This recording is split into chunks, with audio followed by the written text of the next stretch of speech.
마켓나우 2부 시작하겠습니다. 시청자 여러분 안녕하세요. 이지혜입니다. 오늘 꽤 역사적인 날인 듯 합니다. 왜냐하면 코스닥이 장중에 500조 원을 사상 최초로 넘었기 때문입니다. 그런데 이걸 또 생각해 봐야 됩니다. 지금 코스닥 지수는요, 1000이 넘지 않았습니다. 그런데 시총이 500조 원을 넘었다. 그리고 오늘 시장만 보더라도 하락하는 종목 수가 다소 많죠. 이걸 보면 코스닥 시장 안에서도 줄을 쭉 세워보면 양극화가 뚜렷하지 않나라는 느낌적인 느낌도 드는 그런 상황입니다. 양시장 오늘 9시 땡 하고 출발을 했습니다만 코스닥이 이런 분위기 때문에 조금 더 치고 가는 흐름들, 물론 수급도 받쳐주는 양상 보여주고 있습니다. 오늘은 전반적으로 봤을 때 로봇 테마가 굉장히 강하다고 할 수 있겠는데 자율주행, 자동차 섹터 그쪽으로 연관이 또 되는 종목들이 다수 있거든요. 함께 어울러서 간다 이렇게 표현해 볼 수 있을 것 같습니다. 앵커 브리핑 시작하겠습니다. 오늘은 뭐니 해도 로봇의 날입니다. 일단 미국 쪽에서 AI 다음에 우리는 로봇에 올인하겠다라고 천명을 했습니다.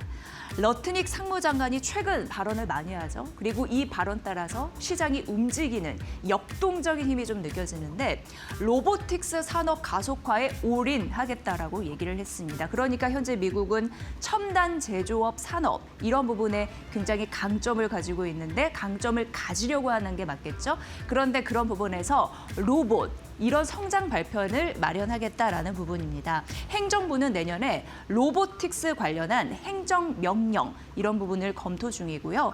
교통부 같은 경우에도 연내 이제 얼마 남지 않았거든요. 지금 이제 12월 넘어갔으니까 로보틱스 워킹그룹 출범을 준비 중이라고 합니다. 국방수권법이라는 게 있는데 국방 예산 책정한 그런 부분인데 예전에는 이게 좀 실패했지만 추가적으로 입법 도입을 하기 위한 노력을 하고 있다라고 합니다. 지금 미국 쪽에서 첨단 제조 산업, 로봇 특히 신경 쓰고 있는데 자국 쪽으로 들어와서 하라고 굉장히 강력하게 주문하죠. 리쇼어링 정책이라고 얘기할 수 있겠습니다.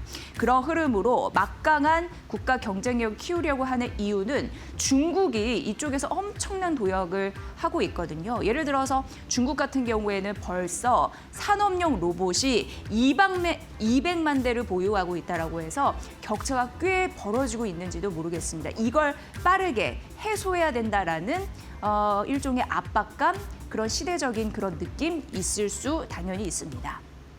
지금 업계는 피지컬 AI 강국으로 가기 위해서 심혈을 기울이고 있는 와중에 대표적으로 피지컬 AI를 확언할 수 있는 상징적인 의미가 로봇입니다.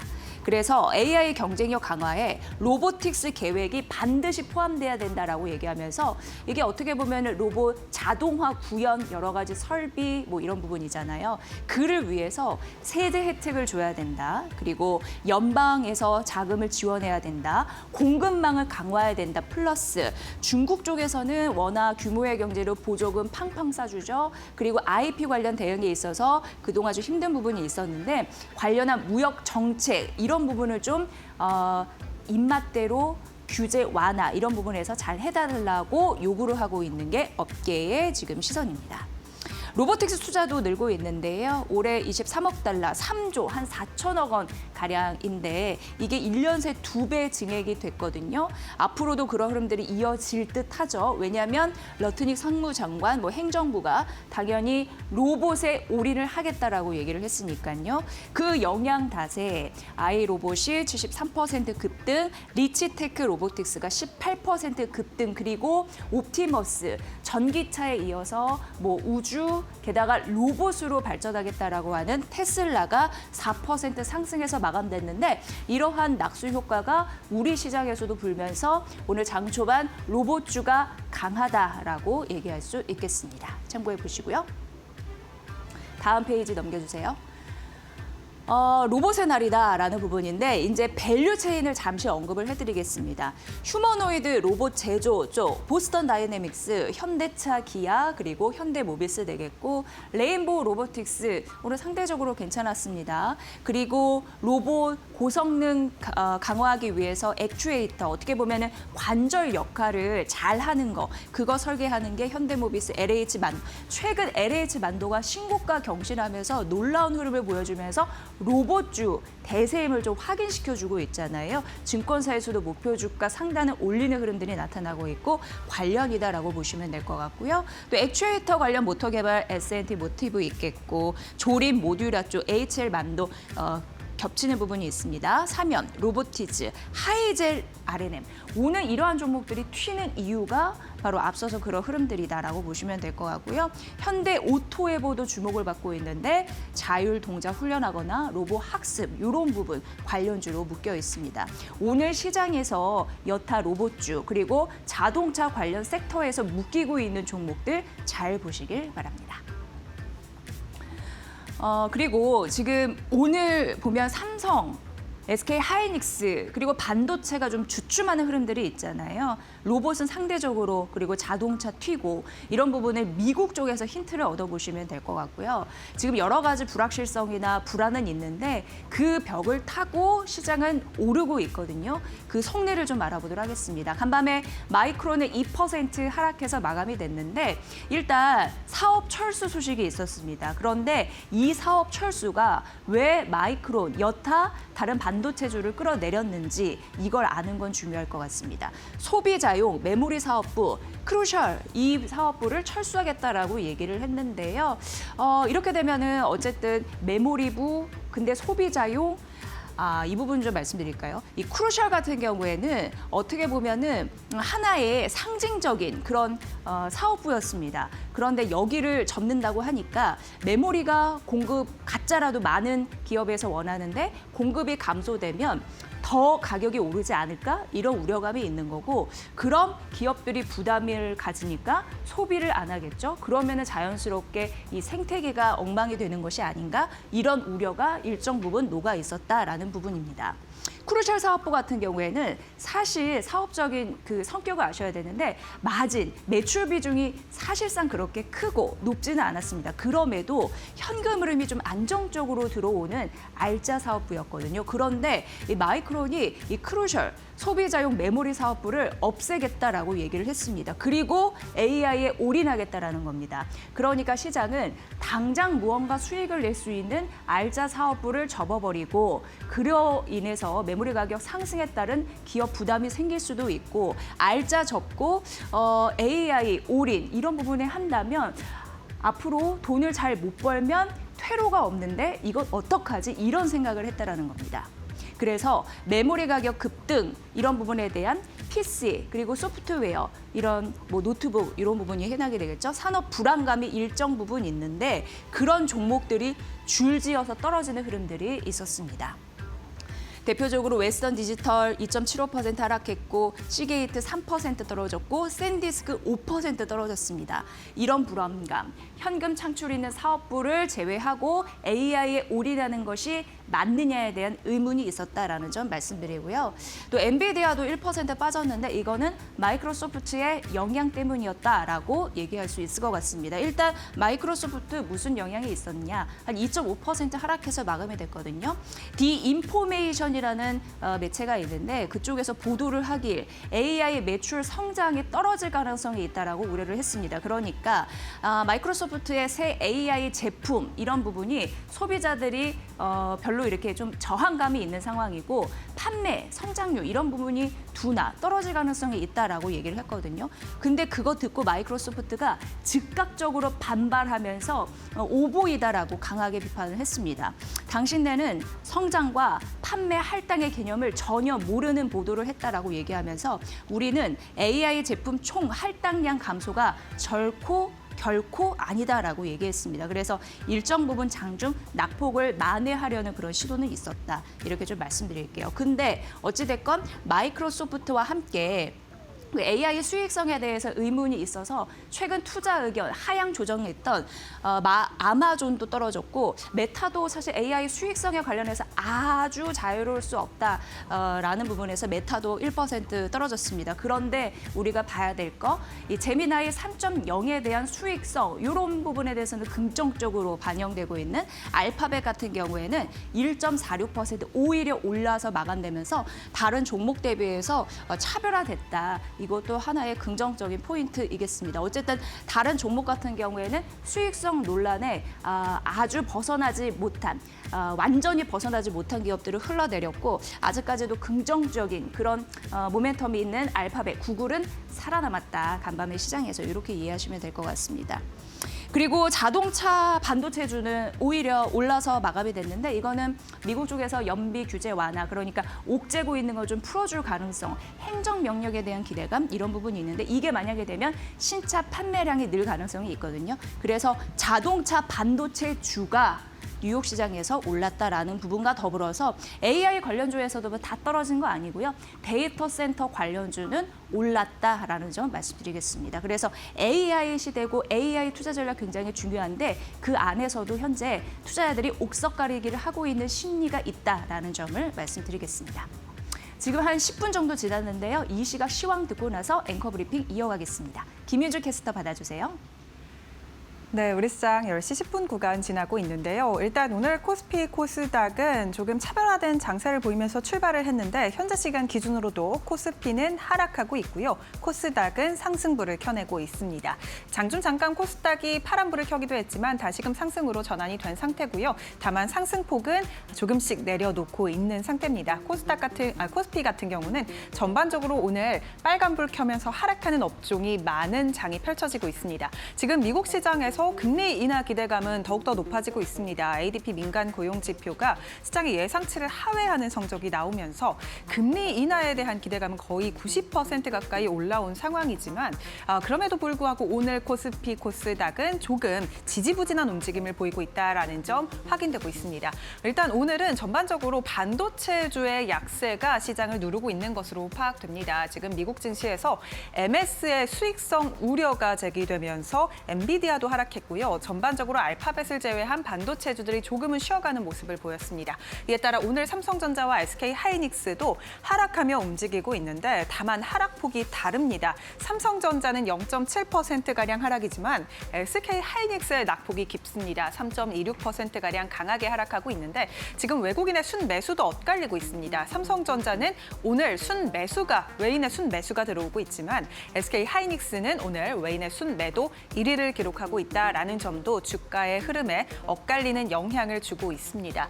삼성전자 같은 경우에는 오늘도 긍정적인 증권사의 분석이 있었죠. KB증권에서 삼성전자의 서버용 디램 가격이 4분기에 80% 넘게 오를 것이라는 전망을 낸 건데요. 지금 계속해서 공급을 따라가지 못하는 수요가 뒷받침되고 있기 때문에 앞으로 삼성전자의 영업이익 그리고 디램을 중심으로 한 영업이익이 큰 폭으로 증가할 것이라는 전망 꾸준히 나오고 있는 상황입니다. 그리고 오늘 방산주도 조금 쉬어갑니다. 한화에어로스페이스 1% 하락, 한화시스템, LRG 넥스원까지 일제히 1% 넘는 하락폭 기록하고 있습니다. 어제 조선 방산 원전 전반적으로 좋았는데 오늘은 반대되는 흐름을 가져가고 있고요. 오늘 일단 자동차주 그리고 로봇 관련된 종목들이 일제히 튀어오르고 있습니다. 원전도 나쁘지 않은데 일단 미국 상무부 러트릭 장관이 얘기한 그러한 모멘텀들이 지금 시장에 계속해서 힘을 불어넣고 있습니다. 어제는 원전 관련된 이야기였죠. 원전을 가장 먼저 건설을 하겠다. 투자금을 받은 것 중에 투자를 가장 먼저 원전에 하겠다라는 소식과 함께 두산 에너빌리티가 급등하는 모습을 보였는데 오늘도 1%가량 상승세 유지하고 있습니다. 다만 오늘 장중에 4% 가까이 오르기도 했는데 상승 탄력이 조금은 둔화됐고요. 오늘 로봇 관련된 종목들이 여전히 강한 모습 가져가고 있는데 지금 상무부 장관이 마찬가지로 로봇에 대해서도 긍정적인 전망을 내놨습니다. 이제 앞으로 내년에 관련된 행정 명령을 만들 것이라면서 AI 다음으로 차세대 산업으로 로봇을 지목을 했습니다. 이에 따라 오늘 국내장에서도 로봇 관련된 종목들 일제히 튀어오르고 있는데요. 일단 현대자동차도 로봇주로 묶이기도 하죠. 지금 4%가량 급등하고 있고 현대모비스도 6.42%가량 급등 중입니다. 일단 현대자동차 같은 경우에는 관세 소급 인하 이슈도 있고 또 보스턴 다이내믹스 여기에 따른 로봇에 관한 모멘텀까지 함께 묶이면서 오늘 급등하고 있다는 점 체크되고 있습니다. 그리고 오늘 두산 로보틱스 같은 종목들도 좋고요. HL 만도 같은 종목들도 여전히 가파른 상승세 이어가고 있다는 점 오늘 시장 안에서 로봇주들이 가장 강하다라는 점 짚어볼 수 있겠습니다. 코스닥 시장도 열어보시죠. 오늘 코스닥도 일단은 비슷한 흐름 가져가고 있습니다. 오늘 로봇 관련된 종목들이 가장 큰 상승 탄력이 붙고 있습니다. 지금 레인보우 로보틱스 오늘 거의 10% 가까이 급등하기도 했는데 지금 6.75%가량 오르고 있고요. 하이젠 R&M도 6.84%가량 상승, SPG도 1.44%가량 오르고 있습니다. 일단 로봇 관련된 종목들 일제히 오르고 있고 또 로보스타, LG전자가 대주주로 있죠. 로보스타도 오늘 상승세 가파르다라는 점까지 함께 말씀드리도록 하겠습니다.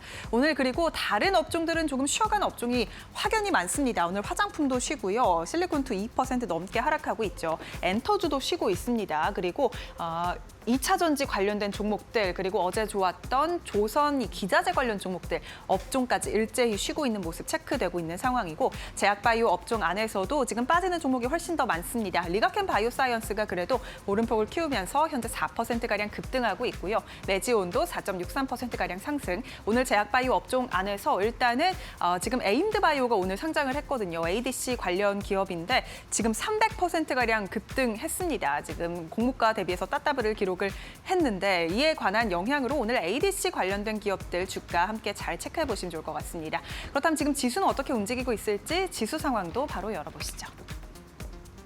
지금 코스닥도 하락으로 전환이 됐습니다. 코스피 코스닥 일제히 파란불 켜면서 움직이고 있는 상황이고요. 코스피 같은 경우에는 1%가량 하락, 오늘 장중에 지금 4천선을 내려놨습니다. 어제 4천선을 회복한 지 지금 하루 만에 오늘 다시금 반락했고요. 3,997포인트로 지금 장중 저점 구간 지나가고 있습니다. 코스닥 같은 경우도 약보합으로 전환 931포인트 지나가고 있고요. 오늘 갈수록 지금 힘이 빠지고 있는 시장 상황 보여주고 있습니다. 지금 매매 동향은 어떨까요? 코스피 시장 상황도 열어보시죠. 일단 코스피 매매 동향은 외국인과 기관의 순매도가 출회되고 있습니다. 어제 장까지 3거래일 연속 12월 들어서 순매수로 코스피에 대한 기조를 바꿨던 외국인이 오늘 다시금 매도로 포지션을 바꿨습니다. 지금 4,600억가량 팔고 있는데 지금 반도체주, 투톱에 대한 시선은 엇갈리고 있다라는 점까지 짚어드리고요. 삼성전자는 순매수하고 있지만 그리고 SK 하이닉스는 지금 순매도 하고 있다라는 점 말씀드립니다. 외국인의 순매수 1위는 지금 로봇주에 몰려 있다라는 점까지 말씀드리고요. 기관은 1,700억가량 팔고 있습니다. 개인만의 순매수 들어오고 있네요. 코스닥 시장도 열어보시죠. 오늘 코스닥은 외국인과 기관의 쌍끌이 매수세가 들어옵니다. 지금 코스피와 코스닥 엇갈린 이 수급 상황이 펼쳐지고 있는 상황인데 외국인은 300억가량 사들이고 있고 기관은 800억가량 사들이면서 메이저 주체 약 1,000억가량 코스닥 시장을 사고 있습니다. 개인의 순매도 펼쳐지고 있는 상황인데요. 일단 코스피, 코스닥 메이저 주체 수급이 엇갈리고 있다는 점이 특징적으로 볼 수 있겠습니다. 지금까지 시장 상황 열어봤습니다. 오늘 삼성전자와 SK하이닉스 빠지고 있지만 그래도 삼성전자가 상대적으로 조금 더 버티잖아요. 그 이유가 여기에 있나라는 생각이 듭니다. 오늘 아침에 KB증권에서 삼성전자가 서버 디램 역대급 인상 가능성이 있다고 하면서 HBM을 포함한 전 메모리 그런 영역을 다 봤을 때 최대 수익을 낼 수 있다라는 가능성을 언급을 했습니다. 관련 이슈 좀 챙겨드리도록 할게요. 일단 수요 이런 부분에서 많이 받쳐주다 보니까 많은 분들이 또 많은 기업에서 원하다 보니까 절대 공급자 우위. 이 절대 공급자 우위라는 건 결국 삼성전자, SK 하이닉스를 말하는 겁니다. 시장이 이쪽으로 재편이 될 텐데 그래서 탑픽은 이 종목이고 내년 코스피 이익을 반도체가 견인할 거라고 하는데 일단 내년 코스피 영업이익이 441조 원 예상을 했습니다. 1년 사이에 43% 늘어난 그런 부분인데 그 중에서 봤을 때 삼성전자와 SK 하이닉스의 영업이익이 178조 원입니다. 그러니까 내년에 영업이익 전반적으로 코스피가 441조 원인데 그 중에 삼전 SK하이닉스가 178조 원을 기록할 것으로 보여서 비중이 40%를 차지할 것이다. 그러니까 굉장히 중요한 두 축이 되겠습니다. 긍정적으로 보는 이유는 서버 디램에 있습니다. 왜냐하면 수요가 강하게 받쳐주고 있기 때문인데요. 그 이유는 일반 서버를 교체하려는 수요도 있고 AI 시대에 학습에서 추론으로 넘어가면서 AI 서버, 데이터 이런 부분에서 처리할 그런 용량이 많아졌습니다. 더 원하는 메모리 이런 부분이 강해질 수 있는 거고요. 그렇게 따지니까 결국 서버 디램의 가격, 계약 가격이 높아질 가능성이 있는데 일단 4분기에 최대 80% 인상 가능성, 밴드로 얘기하면 60에서 80% 인상될 가능성이 있다라고 하면서 역대로 최대 인상률을 예상한다라고 얘기했습니다. 여기에서 굉장히 중요한 실적 포인트와 주가의 포인트가 있다라고 얘기해 드릴 수 있을 것 같습니다. 게다가 11월 이미 고객사들에서 원하는 물량이 있는데 그게 지금 부족하다고 합니다. 그래서 앞으로 가격 인상이 되는 거 절대 공급자 우위 시장 재편에 있기 때문에 삼성이나 SK 하이닉스가 특히 삼성이요. 그렇기 때문에 가격 인상은 추세적으로 이어질 수 있다라는 부분이고요. 내년 상반기 더 넘어가 보면 20에서 30% 추가적으로 인상될 가능성이 있다고 합니다. 삼성, SK하이닉스 둘을 비교해 봤을 때 삼성전자가 오늘 덜 밀리는 이유를 여기서 찾아볼 수 있을까요? 라고 제가 말씀드린 게 전체 디램에서 3분의 1이 서버 디램을 삼성전자가 확보를 하고 있습니다. 그런데 서버 디램 가격이 앞으로도 추가적으로 오를 거고 역대 최대 인상률을 예상한다고 하니까 그 톡톡한 수혜는 삼성전자가 받아가지 않겠느냐라는 KB증권의 논리였으니까 이 부분 참고해 보시면 될 것 같습니다. JP모건에서 우리나라 한국 원전주를 다시금 분류했습니다. 그래서 좀 소개를 해드리도록 할게요.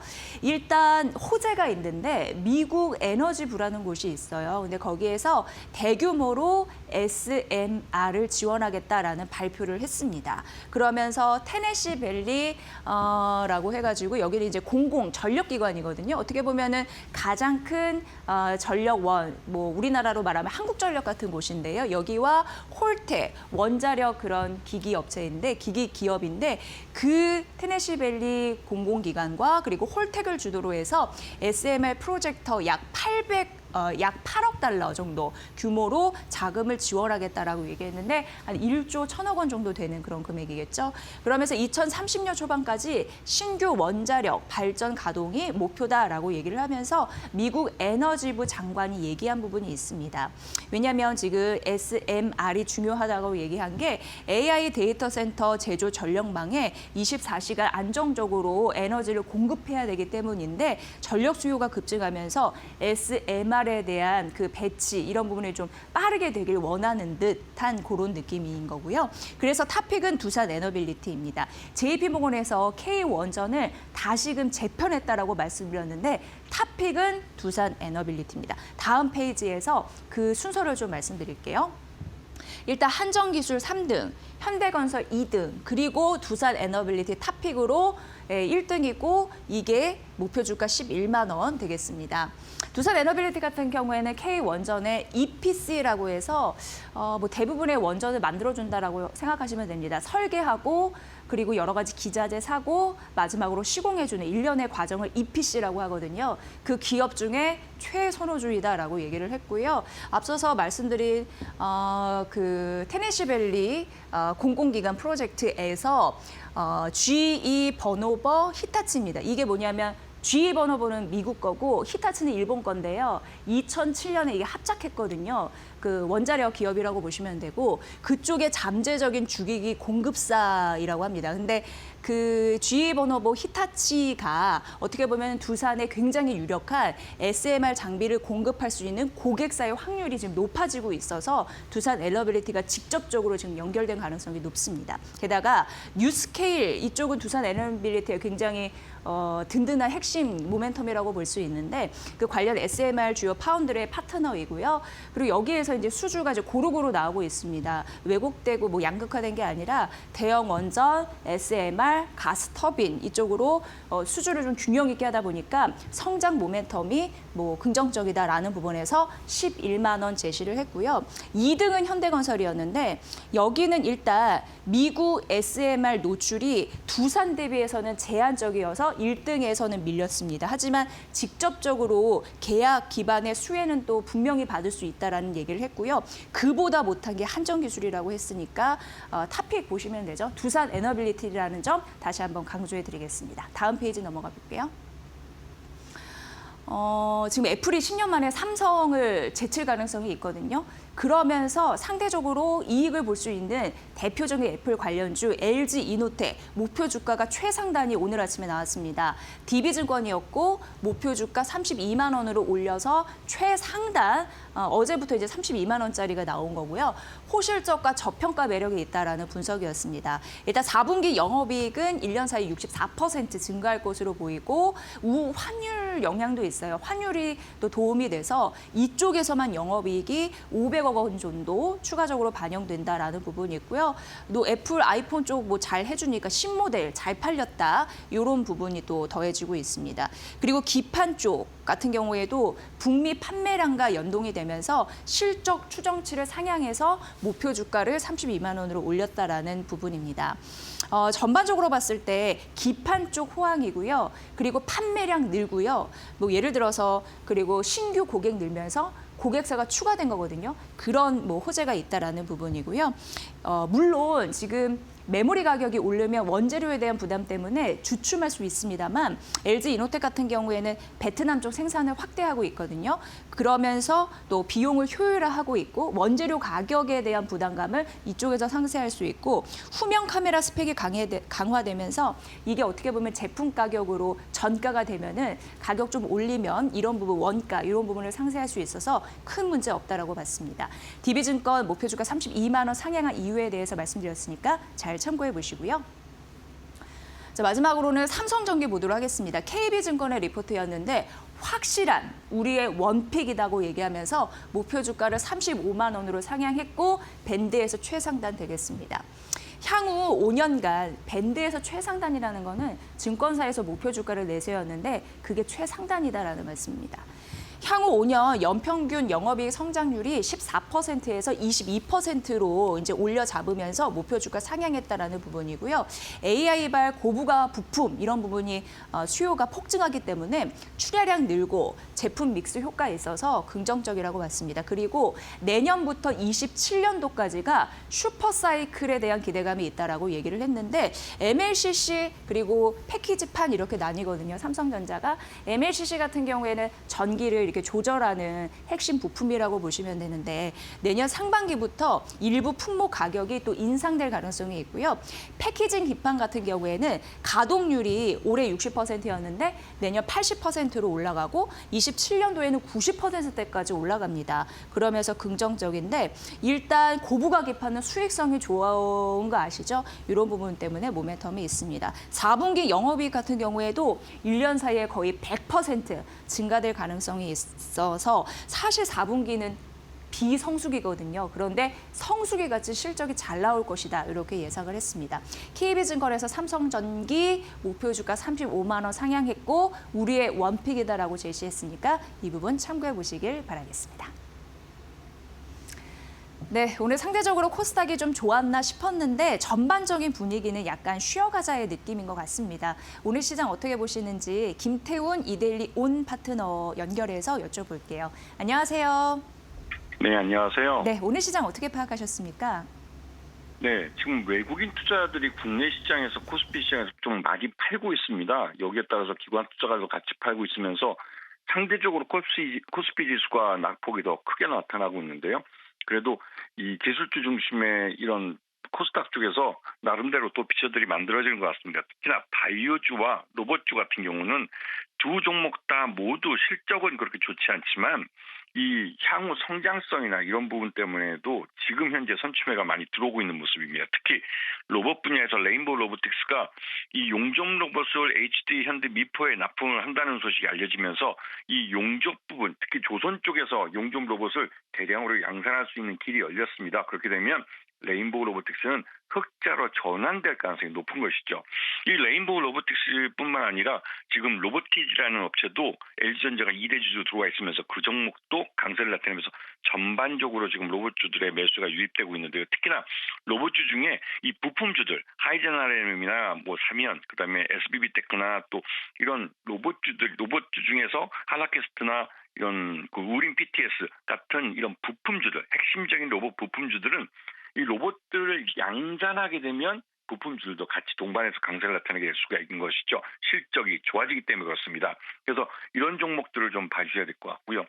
이 코스피 지수에서 바이오주들이 내년 3월 정기주총까지 호재성 재료들을 내놓으면서 주가를 견인해 갈 가능성이 큽니다. 이거는 매년 반복되는 행태인데 바이오주들은 실적이 나쁘기 때문에 이런 호재성 재료들을 갖고 주총 때 주주들에게 욕을 먹지 않기 위해서라도 지금 1월부터 3월달 이 사이에 집중적으로 호재성 재료들을 내놓는다는 점을 기억해 두시고 접근하시는 게 좋으실 것 같습니다. 또한 아울러서 보완주들도 반등이 나오고 있는데요. 실적이 4분기 들어서 흑자 전환하는 종목들이 늘어날 것으로 보이고 실적 호전이 내년 상반기까지 이어질 가능성이 크기 때문에 지금 보완주들은 가장 싸게 살 수 있는 마지막 기회가 될 수 있습니다. 특히나 이 신슈에이 같은 종목도 지금 먼저 치고 나오고 있으면서 ICTK 같은 이 양자 암호 보완주들도 동반해서 강세를 나타내는데 특히나 이 양자 암호 보완주들이 그러니까 주가가 뛰고 나면 보완주들이 따라간다는 점을 기억해 주시고 지금은 4분기 마지막 달 12월 달입니다. 실적 우량주들을 담아야만 지금 내년도 이 시장 수익률을 따라갈 수 있는 그런 시기이기 때문에 실적 우량주와 호재성 재료들이 있는 종목들을 선입해야 될 그런 타이밍입니다. 네, 파트너님은 최근 4분기 실적, 향후 실적 전망 추정치 이런 부분을 잘 봐야 된다라고 말씀해 주셨는데 오늘 특징주 그 안에 힌트를 좀 얻을 수 있을까요? 뭘 선택하셨나요? 네, 로봇주들이 갈 때 로봇만 보지 마시고 이 로봇이 자율주행에서 움직이기 위해서는 자율주행 쪽도 보셔야 되고 배터리 쪽도 보셔야 됩니다. 콘센트에 꽂혀 있어서는 로봇이 움직일 수 있는 범위가 제한이 되죠. 그렇기 때문에 로봇 배터리 시장에서 삼성 SDI를 잘 보셔야 되는데 삼성 SDI는 레인보우 로보틱스와 함께 현대차 보스턴 다이내믹스하고도 협력을 하고 있기 때문에 이 로봇 배터리 시장이 본격적으로 열릴 때 삼성 SDI가 가장 큰 수혜를 봅니다. 그렇기 때문에 예전부터 여러 번 말씀드리지만 삼성 SDI도 그렇고 LG 엔솔도 그렇고 파란색을 띌 때가 싸게 살 수 있는 기회입니다. 아시겠죠? 네, 오늘의 전략 잘 참고해 보겠습니다. 고맙습니다. 네, 감사합니다. 네, 김태훈 이데일리 오은 파트너의 전략 챙겨드렸습니다. 바로 이어지는 흐름은 국제 정세 속에서 투자의 자금이 어디로 향할까입니다. 채널 고정해 주시고 바로 만나볼게요.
원달러 환율이 1,400원대에 안착하자 국민연금이 외환시장에 숨은 캐스팅보트로 떠올랐다. 1,361조 원에 달하는 적립금 중 800조 원이 해외 자산에 묶이면서 연금의 달러 매수가 환율 흐름을 좌우하는 구조가 굳어졌다는 분석이다. 국민연금의 자산 리밸런싱은 단순한 투자 조정이 아니라 외환시장의 달러 수급에 직접적인 영향을 미치는 거대한 파동으로 작용한다. 실제 국민연금의 해외 투자 규모는 한국은행의 외환 보유액을 넘어섰다. 정부가 환율 논의 때마다 연금을 언급하는 이유다. 일부에서는 연금이 일시적으로 환율 완충 역할을 해야 한다는 주장이 나오지만 반대 여론도 만만치 않다. 환율 방어를 위해 연금이 개입했다가 손실을 본다면 피해는 고스란히 국민에게 돌아가기 때문이다. 전문가들은 국민연금은 외환시장 변수가 아니라 국민의 노후자금이라며 환율 불안은 정책 신뢰와 경제 체질 개선으로 풀어야 한다고 지적했다.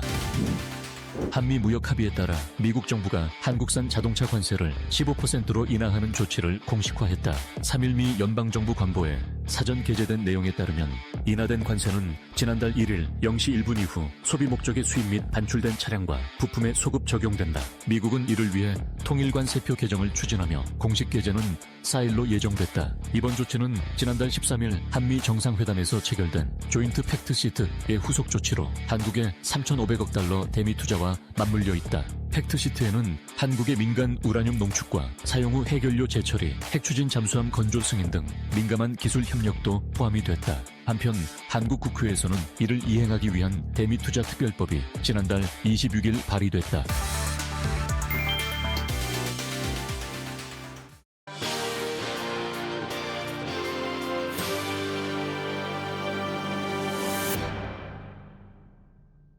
네, 오늘도 특별한 시간을 마련했습니다. AI 시대의 한중일 패권 전쟁의 승자는 이렇게 제목을 지어볼 수 있을 것 같습니다. 이쪽에 정말 전문가이시죠? 전병서 중국경제금융연구 소장님 모셨는데요. 인사 나눠보도록 할게요. 어서 오세요, 소장님. 안녕하십니까? 네, 반갑습니다. 그동안 한번 마켓나우 2부에서 뵙고 최근 AI 시대에 어떤 의견을 갖고 계신지 인사이트 좀 얻고 싶었거든요. 최근 초입 구간이기 때문에 그 AI 버블론 이거 지금 얘기하면 안 된다 뭐 이런 얘기도 있고 각종 설들이 좀 난무한데 소장님 어떻게 느끼세요? 네. 그래서 뭐 버블이 있죠. 그래서 네. 모든 신기술은 뭐 도입기 항상 버블이 있었고, 근데 지금 이제 뭐 AI 버블이라고 하는 것은 아무래도 닷컴 버블하고 비교를 해봐야 되는데, 네.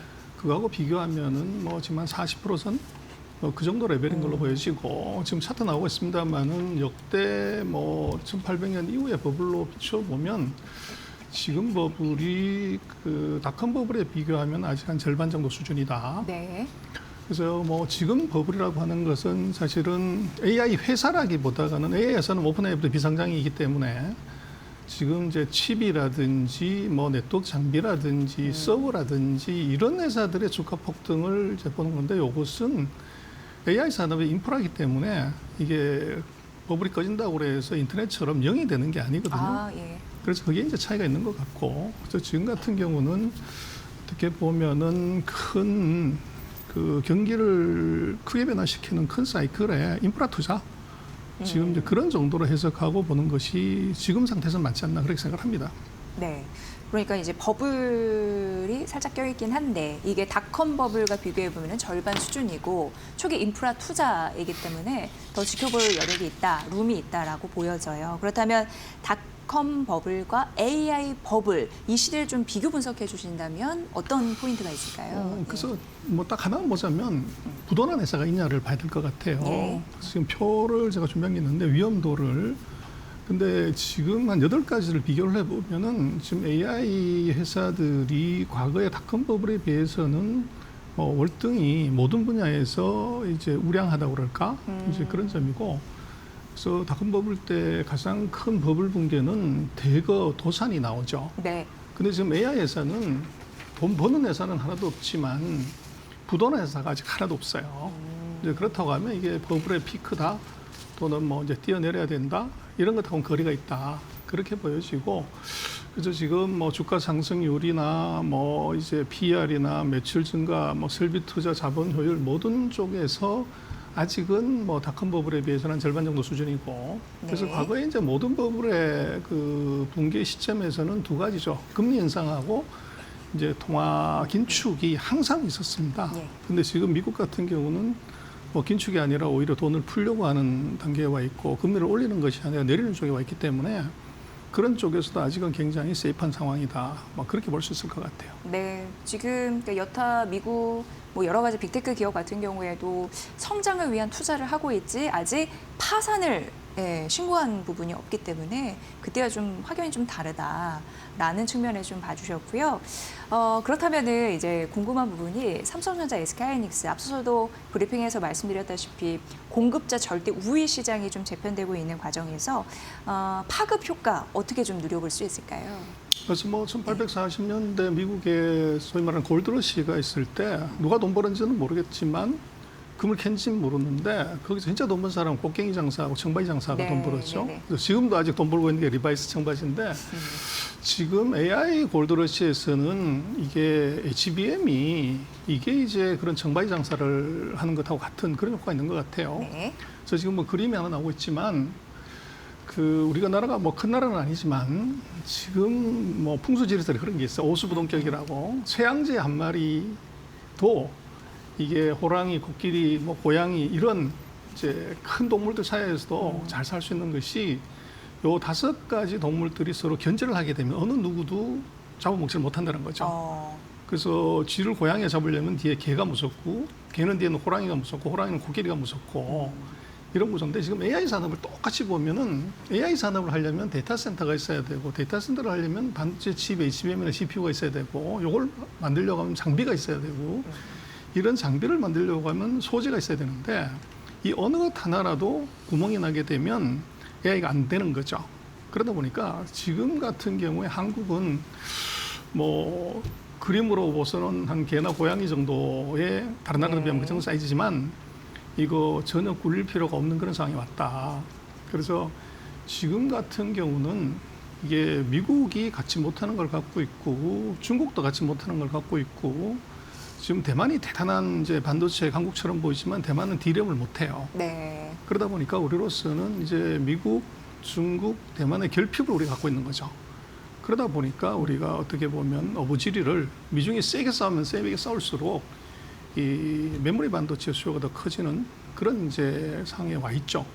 그런 이제 주의해야 될 것은 이것이 우리 실력 때문이라고 하는 것보다는 미중의 전쟁이 만들어내는 가수요 또는 이제 과잉 투자 또 이제 대규모 투자에 그게 반사적 이익이라는 거죠. 그러다 보니까 우리로서는 잘할 때 더 잘해야 되는데 문제는 이제 기술 격차를 줄여야 되죠. 근데 문제가 중국이 캐치하는 속도가 미중의 전쟁 때문에 굉장히 빨라지고 있다는 것이 문제입니다. 네. 그래서 아직은 뭐 우리가 2, 3세대에 앞서 있다고 그러지만 반도체 2, 3세대라는 것은 시간으로 치면 1, 2년 안쪽이거든요. 그러다 보니까 우리가 지금 있는 이제 주가 상승 또 이익 폭증 거기에만 취해 있다가 보면 하는 순간에 갈 수도 있다. 그래서 우리로서는 뭐 수익 극대화 의미도 있지만 그걸 재투자하고 정말로 후발자가 절대 따라올 수 없는 정도 진짜 이런 그대로 초격차를 하냐 못하냐 그게 더 중요할 것 같아요. 네. 말씀 들어보니까 두 가지 질문이 이제 떠오르게 되는데 일단 AI는 어떻게 보면 국가 경쟁력을 위한 전략적인 무기가 됐잖아요. 이런 와중에 지정학적 그런 위상도 우리가 세울 수 있는 가능성이 어떻게 보세요? 뭐 답은 심플한데 예. 트럼프 대통령이 한국을 왜 왔냐. 예. 그래서 뭐 결국은 이게 반도체와 관련되는 또 미중의 전쟁 상태에서 히토류 때문에 온 거죠. 앞에 오른 것이 아니고 그러다 보니까 우리로서는 이 미중의 전쟁에서 어떻게 보면 어부지리를 할 수도 있고 또 반대로 생각을 하면은 이 두 나라가 다 같이 못하는 것이긴 하지만 이게 그걸 희생양으로 삼을 수도 있어요. 네. 그래서 우리가 반도체에서 D램에서 HBM에서 절대 강자이긴 하지만 문제는 D램을 만드는 데 필요한 소재의 40%를 중국에서 가져와요. 네. 그러다 보니까 미중이 싸울 때 미국을 직접적으로 제재하기 어려우면 중간에는 한국에 소재를 이것을 공급을 안 하거나 제한을 해버리면 바로 문제가 될 수 있는 거죠. 그러다 보니까 우리 같은 경우는 이게 지정학적인 이득 때문에 우리가 반도체 소황을 보고 있지만 뒤집어 놓고 보면 그게 가장 큰 리스크도 우리가 안고 있다. 이제 과거에 뭐 싱가포르도 문제가 터졌을 때 일본이 히토류에 당했던 것처럼 우리 같은 경우는 반도체 40%, 뭐 배터리 한 80% 가까이를 중국에 의존하기 때문에 그 리스크가 우리한테 있다는 걸 정말 명심해야죠. 네. 그래서 우리가 뭐 잘하는 것도 있지만 미중 패권 전쟁 속에 반사이익을 누릴 수 있으니 이럴 때 더 잘해야 된다 이런 말씀해 주신 것 같습니다. 중국 같은 경우에는 지금 빠르게 치고 올라오면서 막 선두를 달리고 있는 상황인데 이 수준은 어느 정도이고 그들의 막강한 경쟁력은 무엇인지 일단 우리나라도 소재를 받아서 쓴다고 하셨으니까요. 그래서 중국 같은 경우는 이제 반도체 실력은 떨어지지만 AI가 이게 세계 2등이에요. 네. 그래서 예전에도 2등이고 지금도 2등이고 근데 그 2등에 1등하고 격차가 계속 줄어드는 것이 차트 한번 보여주시면 지금 2022년에 챗GPT 나왔을 때에 뭐 미국하고 중국의 격차가 한 9에서 36 정도의 차이였다고 하면 지금 2025년 같은 경우는 69, 73 격차가 한 4 정도밖에 안 되는 거죠. 네. 그러다 보니까 뭐 최근에 나온 이제 딥시크의 3.2 모델은 오픈 AI는 당연히 넘었고 최근에 이제 언론에서 많이 나왔던 제미나이의 신모델 네. 이것도 벤치마크를 넘어섰다는 거죠. 그러다 보니까 중국은 반도체가 없는데도 불구하고 이렇게 간다는 것은 저성능 반도체를 이제 뭐 대량으로 연결하는 이제 이런 이제 시스템을 만들고 거기에 알고리즘 파워를 무지막지하게 높였다는 거죠. 근데 만약에 이제 중국이 우리처럼 뭐 미국으로부터 첨단 반도체를 그대로 살 수 있다. 이렇게 되면 AI의 성분은 이미 납버릴 수 있는 그런 상황까지 와 있죠. 그러다 보니까 이제 중국 같은 경우는 소프트웨어 알고리즘의 업그레이드는 한계가 있으니까 하드웨어 쪽에서의 생태계 구축, 여기는 정말 목숨을 겁니다. 네. 그래서 중국말로 거국체제라고 지고디즈라고 하는데 국가의 모든 자원을 총동원해서 반도체 국산화에 몰입한다, 돌입한다. 이게 중국의 정책이에요. 그러다 보니까 우리는 뭐 중국에 대해서 별 관심이 없어가지고 잘 안 보지만 굉장히 이제 위협적인 것은 사실은 일본이나 미국이 아니라 우리로서는 중국이라고 봐야 됩니다. 지금 우리도 잘해야 되고 미국과 중국의 눈치도 각각 봐야 되고 이해관계가 얽혀있기 때문에 내년은 어떻게 살아남아야 되는 건가요? 갑자기 궁금해졌습니다. 그래서 살아남는 것이 아니라 관리를 하는 거죠. 그래서 지금 공급망 이슈가 미국도 이게 반도체 기술은 갖고 있지만 생산을 못해서 문제가 되고 중국은 공장은 있지만 이제 기술이 없어서 못 만들고 뭐 이런 구조인데 그러나 어떤 나라도 모든 공급망을 다 소유한 나라는 없습니다. 그래서 공급망은 관리하는 것이 소유하는 것은 아니에요.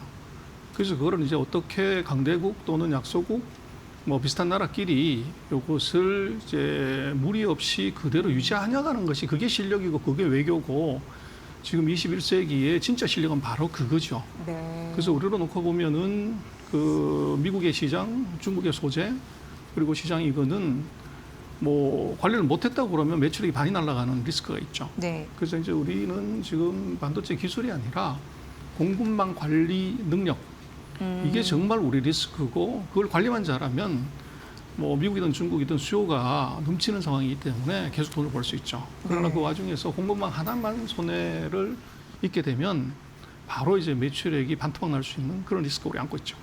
그러니까 내년 그리고 앞으로의 가야 할 방향은 반도체 공급망 철저한 관리다. 이렇게 딱 집어서 말씀을 해주셨습니다. 그리고 제가 한번 이제 소장님 뵈면 꼭 하나 질문을 드리고 싶은 부분이 있었는데 국제 정세 관련 이슈입니다.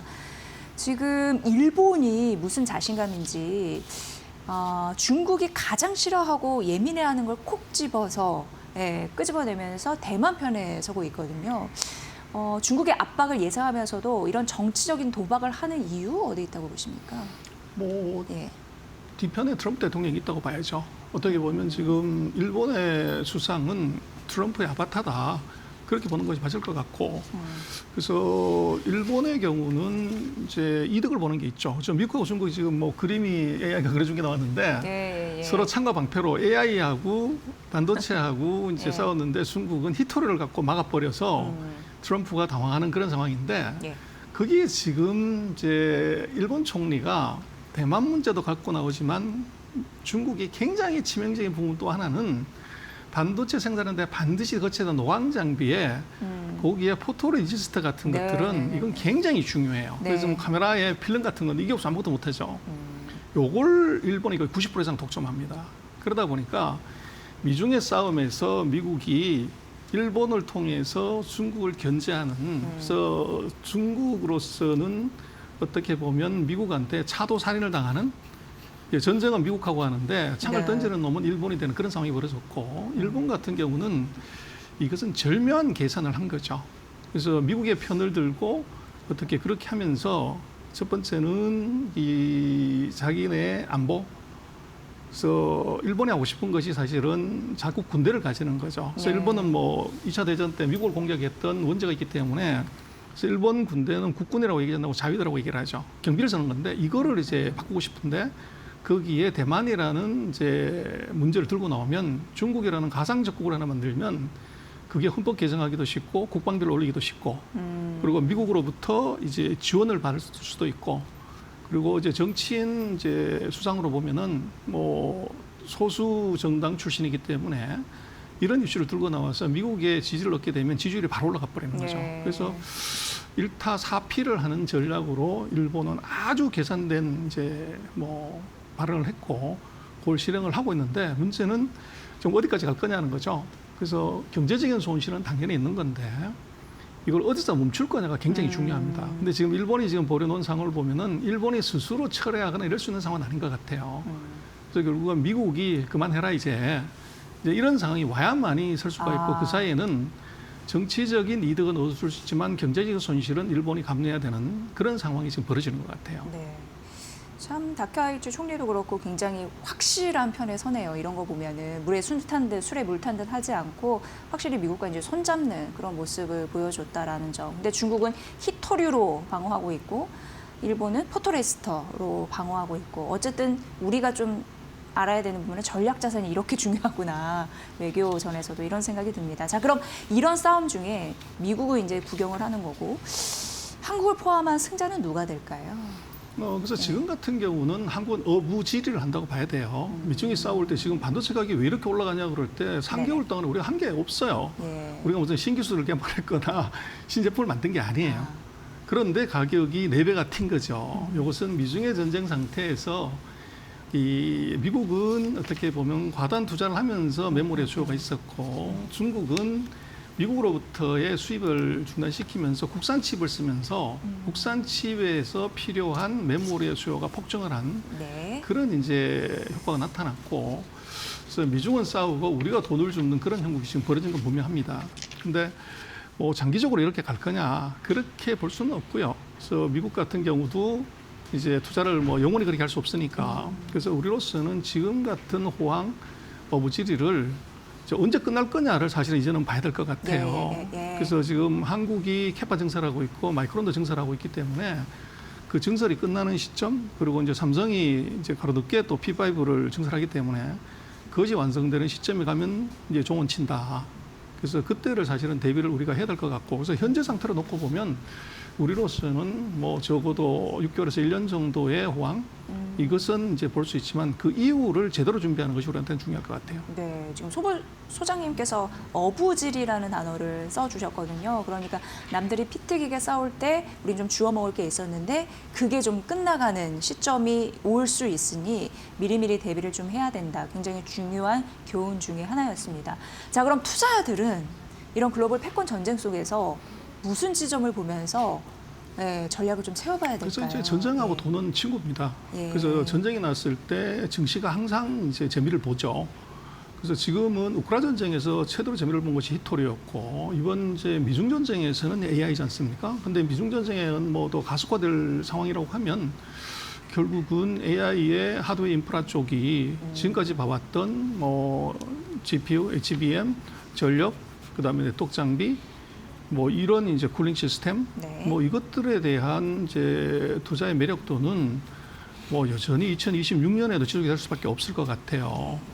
그러나 앞으로 이제 조금 시간이 지나면 AI 관련되는 쪽에서 누가 벌거벗고 수용을 했는지가 드러나게 되죠. 네네. 지금 워낙 이제 스토리가 좋고 테마가 좋기 때문에 다 올라갔지만 아마 이제 2026년이 되면 그 사이에 돈을 과연 벌었냐 못 벌었냐 이제 그런 식의 구분이 질 것 같아요. 네. 그래서 이제는 뭐 AI 뭐 이쪽 관련되는 주식들을 이제 모든 사돈 먹던 시대에서 이제는 이제 수영복을 입었냐 안 입었냐 이거를 이제 판단을 해야 되는 시점이 뭐 곧 다가오는 거 아닌가 싶습니다. 그래서 결국은 AI라는 주제는 뭐 여전히 계속할 수 있지만 이제는 이 선별적으로 가야 되는 이제 그런 상황이 특히 내년에는 더 심각하게 벌어질 가능성이 높다 그렇게 보십니다. 네. 그러니까 우리나라 입장에서 글로벌 패권 전장에서 우리가 버티고 해나가기 위해서 글로벌 반도체 말씀하셨는데 공급망 관리 아주 철저히 하고 투자자들 입장에서는 이제 옥석 가리기를 잘 하셔야 되는데 정말 수익을 내는 그런 기업들 흐름을 좀 패턴을 잘 익혀야 되는 저희 시시각각 말씀드리는 여러 가지 빅테크나 우리 기업들의 그런 실적 데이터나 현황, 이슈 이런 부분을 잘 보셔야 될 것 같습니다. 오늘 글로벌 패권 전쟁에 대한 전반적인 이해 정말 잘 됐고요. 앞으로도 좋은 말씀 좀 부탁드리겠습니다. 전병소 중국경제금융연구소장과 함께했습니다. 잘 들었습니다. 네.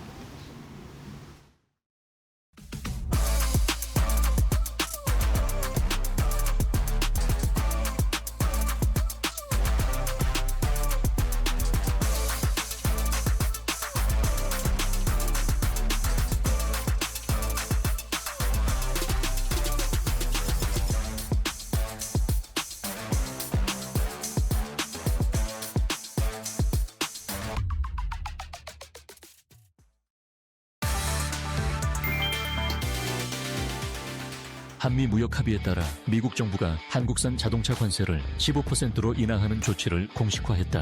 3일 미 연방정부 관보에 사전 게재된 내용에 따르면 인하된 관세는 지난달 1일 0시 1분 이후 소비 목적의 수입 및 반출된 차량과 부품에 소급 적용된다. 미국은 이를 위해 통일관세표 개정을 추진하며 공식 게재는 4일로 예정됐다. 이번 조치는 지난달 13일 한미 정상회담에서 체결된 조인트 팩트시트의 후속 조치로 한국의 3,500억 달러 대미 투자와 맞물려 있다. 팩트시트에는 한국의 민간 우라늄 농축과 사용 후 해결료 재처리, 핵추진 잠수함 건조 승인 등 민감한 기술 협력도 포함이 됐다. 한편 한국 국회에서는 이를 이행하기 위한 대미 투자 특별법이 지난달 26일 발의됐다.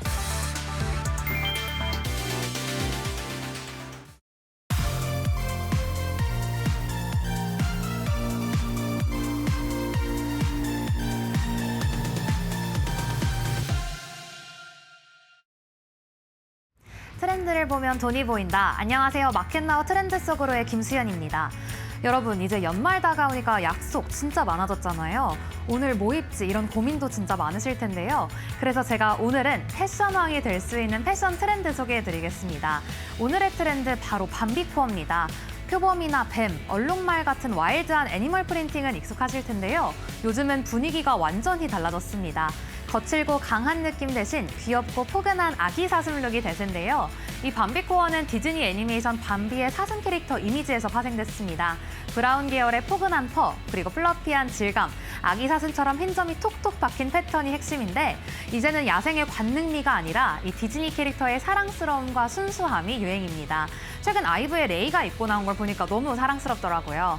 근데 이러한 패턴 사실 부담스러우신 분들 많으실 텐데요. 그런 분들께는 퍼자킷 추천드립니다. 한때는 사모님 룩의 대명사였던 퍼자킷이 요즘은 아이돌 그리고 셀럽들이 계속 입고 나오면서 MZ세대의 핫한 겨울 이템으로 완전히 자리 잡았습니다. 요즘은 색상도 다양하고 크롭, 하프 그리고 루즈핏까지 디자인도 진짜 다양해서 부담 없이 스타일링하기도 좋습니다. 이러한 흐름에 딱 맞춰 삼성물산도 발빠르게 신제품을 냈는데요. 여성복 브랜드 디에퍼처에서는 짧은 기장의 페이크 퍼재킷을, 고플러스는 코트, 재킷, 그리고 베스트, 가방 등 전 라인의 퍼 소재를 적극 반영했습니다. 특히 베이지 퍼재킷의 브라운드 밴딩 팬츠 조합으로 겨울 감성을 제대로 저격하기도 했는데요. 관심도 이렇게 데이터로 확인이 됩니다. 최근 SSF샵에서는 관련 검색량이 작년보다 70% 넘게 뛰었고요. 무신사 29cm에서도 아우터 거래액이 무려 380% 폭증했습니다. 이처럼 이번 연말 패션 키워드는 확실히 퍼입니다. 이러한 흐름 속에서 최근 삼성물산의 주가 흐름 살펴보실 텐데요. 바로 어제였죠. 이재용 회장의 모친이 보유하던 삼성물산 지분을 전량 증여하면서 주가가 9% 넘게 급등했습니다. 이번 증여로 이재용 회장의 삼성물산 지분은 20%대에 올라섰고요. 증권가에서도 삼성물산이 사실상 삼성그룹의 지주사 역할을 하기 때문에 삼성전자 낙수 효과만 최대 30조 원이라는 분석도 나오고 있습니다. 이렇게 트렌드에 이렇게 투자 포인트까지 챙겨보시면 좋을 것 같은데요. 다시 돌아와서 오늘의 트렌드 바로 밤비코어 그리고 퍼자켓이었습니다. 다가오는 겨울 복슬복슬 털로 따뜻하게 보내시는 건 어떨까 제안 드리는데요. 그럼에도 옷이 여전히 부담스러우신 분들은 가방이나 모자 그리고 신발로 퍼 스타일링 해보시는 거 추천드리면서 저는 또 내일 재밌는 트렌드로 돌아오겠습니다. 안녕.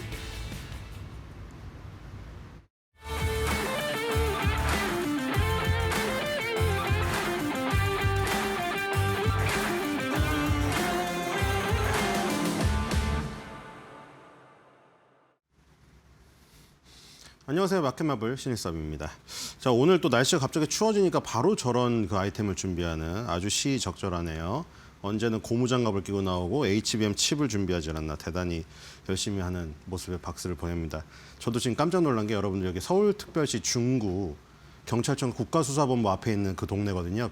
여기 기준으로 제가 아까 종이컵에다가 그 녹차를 들고 나갔는데 방금이에요. 방금 딱 들어오는 순간 이 둘레로 얼음이 생기더라고요. 종이컵 안에. 깜짝 놀랐어요. 그 정도로 갑자기 추워져서 자, 아우터들을 다 꺼내야 될 시기가 된 것 같습니다. 자, 그래서 오늘 우리 장도 그 날씨처럼 추울까 싶었는데 지수는 좀 추운데 그래도 선전하는 종목들이 꽤 있습니다. 자, 이번 주에 5위까지 하기로 했기 때문에 주목이 되는 거는 내일 5위를 해야 되는데 지금 너무나 재밌는 게 코스피 코스닥의 5위가 지금 막 바뀌고 있습니다, 오늘. 자, 그래서 원래 할 종목이 바뀔 가능성이 아직 장시간이 남았기 때문에 어떻게 될지 모르겠는데. 자, 왜냐면은 보세요. 오늘 전체 화면 띄워주셨네요, PD님이. 자, 5위가 삼성전자 우선주기 때문에 솔직히 우리가 우선주를 따로 또 다룰 필요는 없잖아요. 그렇죠? 삼성전자를 했는데 우선주를 또 다루기에는 비효율적이지 않나요? 그 내용도 똑같고 우선주는 어차피 똑같잖아요. 본주나 우선주가 똑같고 배당에 우선을 준다 그것뿐이잖아요.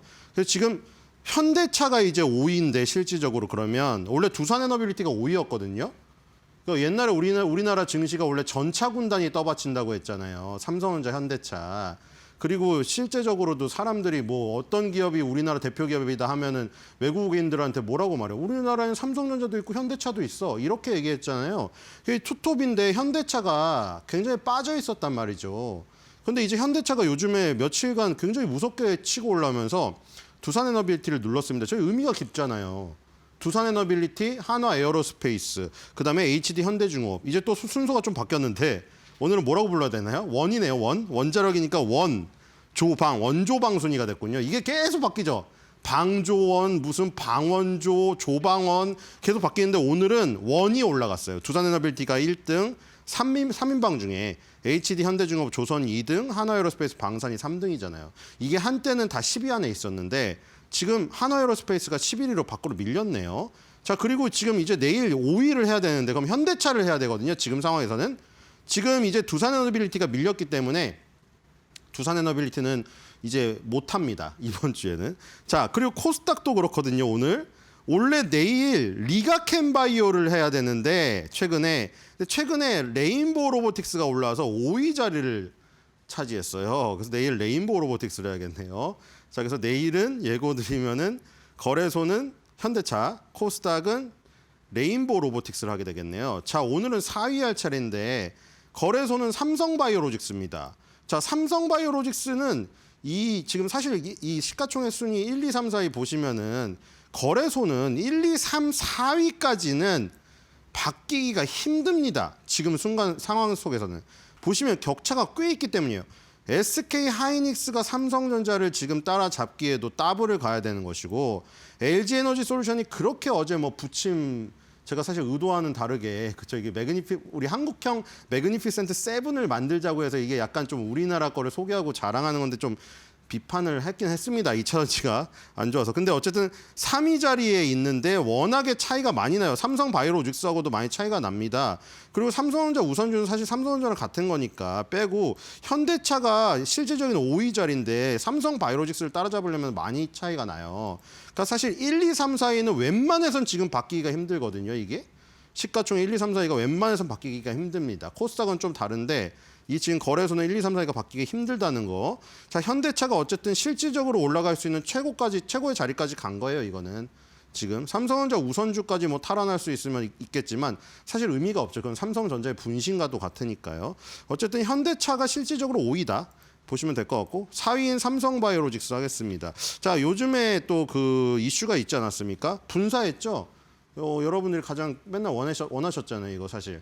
셀트리온이 지금 그 삼성바이오로직스가 하는 것처럼 그러니까 자꾸 엮기가 싫은데 셀트리온은 따로 말할게요. 셀트리온은 CDMO, CMO로 시작을 해가지고 이제 그 바이오 시밀러 유사를 넘어서 바이오 베터 그 바이오 베터라고 더 나은 것까지 갔잖아요. 신약 개발 업체로 대접을 받았단 말이에요. 지금. 그러니까 여러분들 바이오 의약품부터 시작을 옛날에 원래 제네릭 의약품이 있었거든요. 그러니까 화학 합성 의약품이냐 바이오 의약품이냐 이렇게 분류가 돼요. 크게 화학합성 의약품을 복제하면 제네릭이고 제네릭이 지금 예를 들면은 비아그라를 복제한 한미약품의 88정 이런 게 제네릭이에요. 그러니까 비아그라는 화학합성 의약품이라는 것이죠. 근데 셀트리온이 하는 것은 제네릭이라고 안 하고 바이오시밀러라고 하잖아요. 그러니까 바이오 의약품을 복제하기 때문이에요. 바이오 의약품을 복제한 거는 제네릭이 아니라 바이오시밀러, 유사하다고 해서. 그리고 그걸 더 넘어서면 이제 바이오 베러가 더 낫다잖아요. 그럼 그건 오리지널 의약품을 뛰어넘는 거예요. 그럼 복제약임에도 불구하고 복제약 이상을 갖기 때문에 그 대접을 오리지널 약 이상으로 쳐줍니다. 그러니까 그 단계까지 간 거고, 삼성 바이오로직스도 삼성 바이오 에피스라는 회사를 통해서 그 일을 하고 있었잖아요. 바이오 시밀러를. 여기도 마찬가지로 이제 바이오 시밀러를 넘어서서 바이오 베터 영역으로 가서, 왜 베터 영역으로 가려고 해요, 여러분들? 바이오 시밀러라던가 아까 화학합성 의약품을 복제하는 제네릭은 무기가 약값에 굉장히 파격적인 인하예요. 복제를 했기 때문에 싸게 들어가서 오리지널을 침투하는 거거든요. 근데 예를 들어서 제네릭에서 발전하면 합성 신약이 되는 거고, 바이오 시밀러에서 발전하면 바이오 베터가 되는 거예요. 그러니까 합성 신약이나 바이오 베터 영역에 오르면 오리지널보다 돈을 더 받을 수가 있어요. 그러니까 그 영역으로 가려고 하는 거거든요, 지금. 바이오 시밀러는 이제 셀트리온이 활약할 당시보다 상당히 경쟁자가 많아져서 약값 후려치기만으로는 안 돼요. 뭔가 특이한 게 있어야죠. 바이오 베터가 있어야죠. 그래서 그게 되면은 오리지널을 뛰어넘습니다. 삼성 바이오 에피스가 그런 일을 하고 있었던 것이고, 자, 삼성 바이오 로직스는 그래서 이제 우리는 따로 설명할 수 있게 되었어요. 예전에 삼성 바이오 로직스를 하면은 제가 지금 말씀드린 그 바이오 시밀러 부분을 같이 설명해야 되잖아요. 근데 삼성 바이오 에피스 홀딩스라고 지금 따로 떨어져 나갔죠. 따로 떨어져 나가서 상장이 됐기 때문에 삼성 바이오로직스는 이제 이 물량 공세 여기만 하시면 돼요. 이 캐파 부분. 그러니까 셀트리온은 아직도 같이 설명해야 돼. 분사가 안 됐기 때문에. 근데 여기는 이제 그것만 설명하면 된다. 규모의 경제. CMO, CDMO는 뭐 많이 찍어낼 공장이 있으면 되니까. 여기서 세포주도 배양해주고 최종적으로 생산해줘요.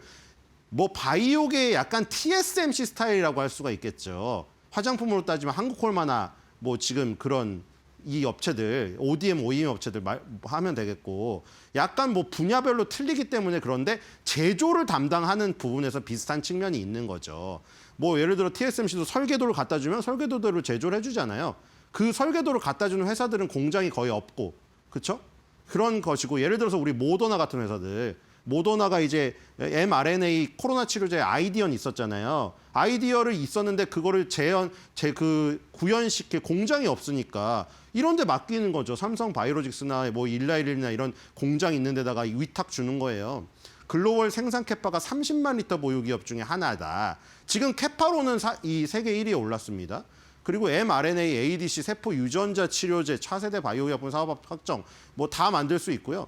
그다음에 이제 2025년도 삼성 오가노이드 사업 런칭으로 엔드-투-엔드 서비스를 완성하고 있다. 뭐 이런 얘기도 있고요. 상반기 실적 보겠습니다. 좋네요. 매출액 23% 증가, 영업이익 46.7% 증가, 당기순이익 40.7% 증가. 어제 LG에너지 솔루션 실적과는 완전 정반대의 실적이죠.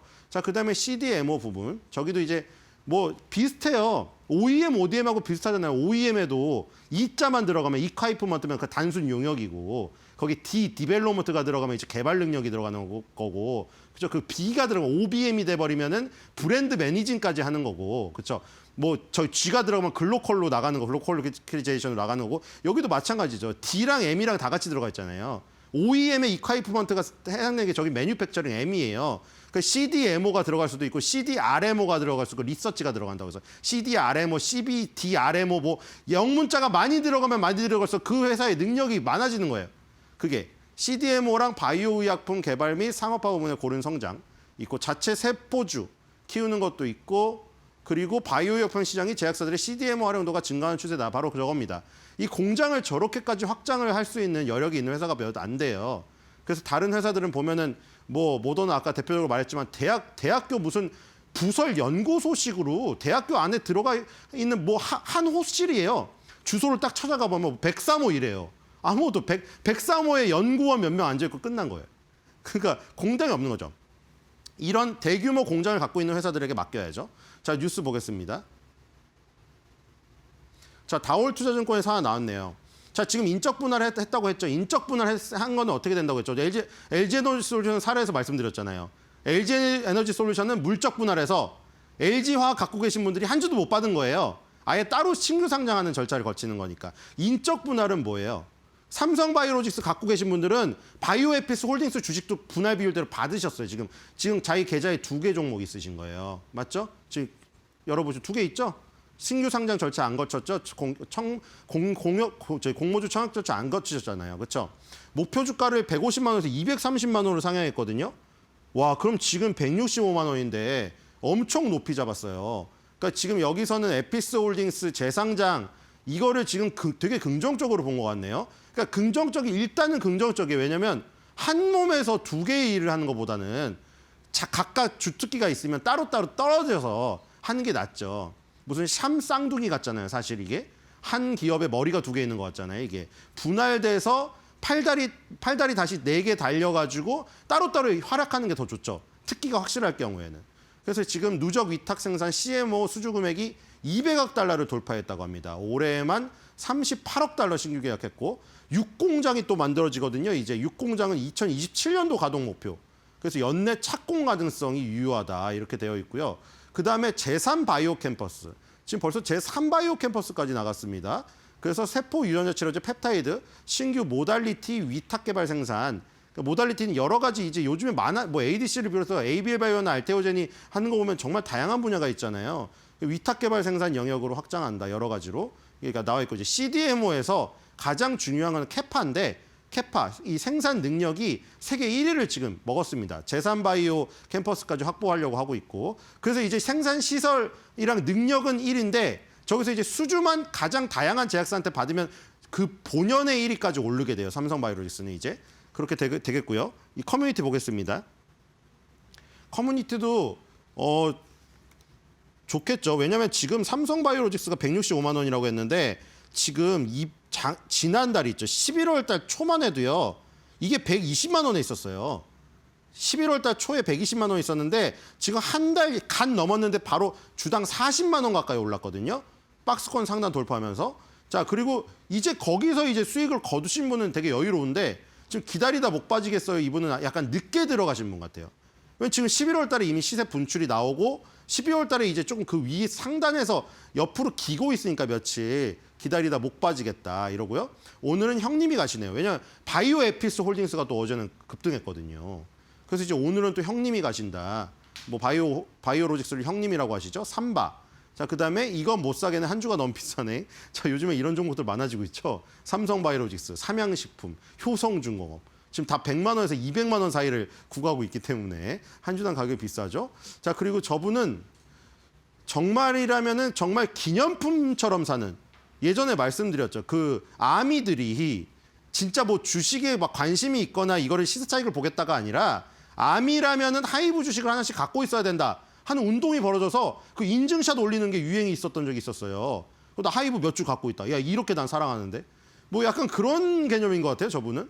더 발전한 회사가 될 거라서 부담되는 가격이지만 보유하고 싶어서 선택했다. 그래서 딱 한 주를 딱 사셨거든요. 약간 자기 계좌에 삼성바이오로에서 한 주 딱 있는 게 약간 훈장이나 기념품 중요한 거 모은 식으로 부루마블식으로 그렇죠? 우리 지금 이 프로그램처럼 그런 식으로 구매를 하신 분도 계시고 어쨌든 간에 기다리다 못 빠지겠어요 하시는 분은 좀만 더 기다리면 못 빠지기 전에 아마 좋은 구경하실 수 있지 않을까 이런 생각이 듭니다. 자, 코스닥으로 갈게요. 코스닥을 넘어가면은 코스닥이 또 바이오예요. 4위가. 근데 희한하죠. 어제 3위는 그쵸? 코스피 코스닥 시총상위는 어제 공교롭게도 똑같이 2차 전지고 지금 코스피 코스닥 이거 아니고요. 이건 수급이고 코스피 코스닥 시총상위는 희한하게 또 바이오네요. 이렇게 겹치네요. 희한하게. 자, 4위가 ABL 바이오입니다. 자, 지금 보시면 알테오젠 바이오, 에코프로비엠 에코프로 2차 전지, ABL 바이오, 바이오, 레인보우 로보틱스, 로봇입니다. 근데 그 밑에 리가켄 바이오, 코오롱 티슈진, 펩트론, HLB, 삼천당 제약, 나머지 10위가 전부 다 제약 바이오입니다. 어느 정도로 제바가 지금 뜨거운지 아시겠죠? 자, ABL 바이오 보겠습니다. 자, ABL 바이오가 원래는 자, 지금 이게 이 순서가 제가 이 순서를 준비하기 전에 한 달 전인가? 그쯤만 해도 ABL 바이오가 가장 안 갔었거든요. 알테오젠, 펩트론, 리가켄 바이오, ABL 바이오 중에 ABL 바이오가 가장 후발주였어요. 근데 요즘에 워낙 뜨겁게 오르더니 지금 벌써 소개할 순위까지 올라버렸네요. 자, 2016년 설립됐고 2018년 상장됐다. 오, 되게 성공적인 그 첫 움직임이에요, 그렇죠? 창업한 지 2년 만에 상장하기 이거 어렵거든요. 그렇죠. 이게 어렵고. 자, 보니까 이중항체 기반, 뭐 면역관물, 항암 타겟, 혈액 내관문 뭐 많아요. 이중항체 플랫폼 그랩바디 있고, 그 다음에 상반기 매출액이 375.7% 증가, 영업이 흑자 전환, 단기 순위 흑자 전환. 아, 이게 지금 의미가 깊죠. 턴어라운드 했어요. 지금 바이오 기업이 매출이 아예 안 나온 기업도 수두룩한데 매출이 나와도 문제인 게 돈이 워낙 많이 들어가다 보니까 영업이익이나 단기순이익이 아니라 영업 손실, 단기 순손실이 오랫동안 지속되는 회사가 많거든요. 그래서 매출액이 나오는데 부도가 날 가능성이 있어요. 근데 지금 일단 턴어라운드를 됐고요. 이중항체 기술 기반 항체 치료제 연구 개발 기술 이전. 요거죠. 이제 기술 이전 라이센스 아웃이라고 RO라고 이거를 주력으로 하는 알테오젠 모델이잖아요. 라이센스 아웃을 많이 시켜서 계속해서 마일스톤을 받으면서 그걸로 또 연구 개발해서 다른 파이프라인을 또 수출하고 이런 지금 과정들이죠. 그리고 최근에는 이런 과정들이 예를 들어서 알테오젠처럼 잘 터지면 다행인데 ABL 바이오도 그렇고 만약에 파이프라인이 제때 안 터져주면은 그리고 제때 터져줬더라도 그 다국적 제약사가 진행이 느리거나 이래버리면 마일스톤이 하나도 안 들어오고 그러니까 이른바 우리 배당금 우리가 돈 타 쓴다고 생각해 봅시다. 부모님한테 내가 용돈을 드리는데 갑자기 어느 날 내가 용돈을 안 드렸어요. 한 2-3달. 그럼 부모님은 라면 끓여 먹은 거예요. 컵라면을. 그러니까 그렇게 될 가능성이 있기 때문에 ABL 바이오가 최근에 이제 이 플랫폼 기술 수출뿐만 아니라 신약 후보 물질을 이제 개발해가지고 신약의 꿈도 꾸고 있다. 뭐 이런 얘기도 나오고 있습니다. 자, 뉴스 볼게요. 자, 그랩바디 기술로 지금 그 큰 거를 터뜨렸어요. 지금 누적 8조 원이네요. 자, 여기서 항상 명심해야 될 거는 8조 원을 다 받은 건 아니라는 거는 그건 명심하셔야 돼요. 이게 그 규모란 얘기지. 그 규모가 1상, 2상, 3상 다 통과되고 뭐 FDA 허가를 받든 뭐 식약처 허가를 받든 받아가지고 필드에 나가서 팔려서 받는 로열티 뭐 그것 다 포함해서 전체 규모를 언론에서 딱 나오는 거죠. 크게. 그걸 다 받은 건 아니고 저게 언제 받을지도 모른다는 거. 그거는 아셔야 되는 거고. 4월 달에 GSK랑 4조 1,000억짜리 규모였고요. 11월 달에 일라일리랑 3조 8천억. 저거 두 개 합치니까 8조가 나온 거예요. 다 받은 건 아니고 아까 말했듯이 GSK랑 일라일리가 제대로 된 타이밍에 잘 계속해서 임상을 통과를 시켜줘야지 그 성과에 따라서 마일스톤을 꼽아준다는 거죠. 이 지금 뭐 유한양행 렉나자 보시면 아시겠죠? 유한양행이 잘 돼서 얀센이 잘해가지고 유한양행한테 돈 주고 유한양행이 받은 돈을 누구한테 나눠줘요? 오스코텍이랑 제노스코한테 나눠주잖아요. 그러니까 그게 되려면은 맨 앞에 나온 기술 이전 받아간 회사가 잘해야 된단 말이에요. 자, 그래서 그랩바디 B 플랫폼의 경쟁력이다. 그게 뭐예요, 바로? 뇌혈관 장벽 투과죠, 이거. 이게 중요한 거죠.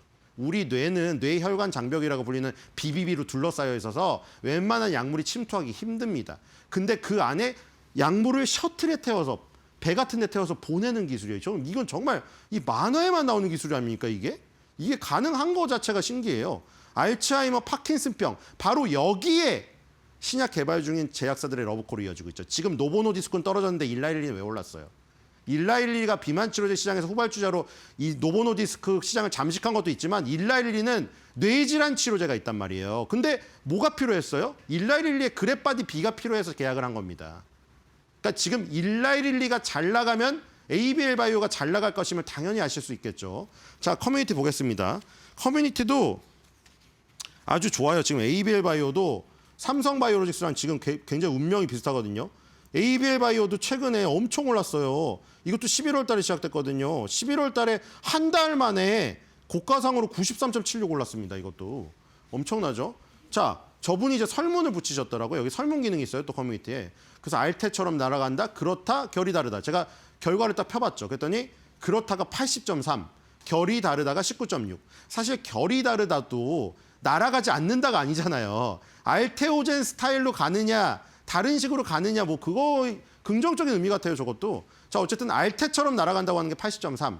야, 알테처럼 날아가면은 알테오젠이 만약에 코스피로 이전하면은 1위 자리를 노리는 건가요? ABL 바이오가. 자, 어쨌든 역시 바이오 대장은 AB네요. 효성중공업 보는 듯. 자, 효성중공업처럼 가면 이거 대박 나는 거죠, 이거. 효성중공업이 저렇게 될 줄 알았나요? 자, 어쨌든 ABL 바이오가 효성중공업 갈 때 보는 것 같다. 이분은 아마 데자뷰를 느끼시나 봐요. 효성중공업 가는 그 상황을 계속 지켜보셨나 봐요. 근데 굉장히 유사한 흐름인 것 같아요. 지금 보니까. 그래서 당연히 조정은 오겠지만 쭉 가야겠어요. 그래서 다시 다짐하는 말을 올렸습니다. 안 파실 것 같다는 생각. 자, 사랑한다. ABL. 펩도 널 좀 배우면 좋으련만. 왜냐면 펩트론이 원래 앞서갔어요. 펩트론이 먼저 터졌잖아요. 그리고 ABL 바이오가 후발주인데 최근에 퍼포먼스가 ABL 바이오가 너무 좋은 거예요, 지금. 펩트론이 좀 주춤거리니까 이분은 아마 여러 가지를 같이 그 기술 수출 플랫폼을 갖고 계신 분 같아요.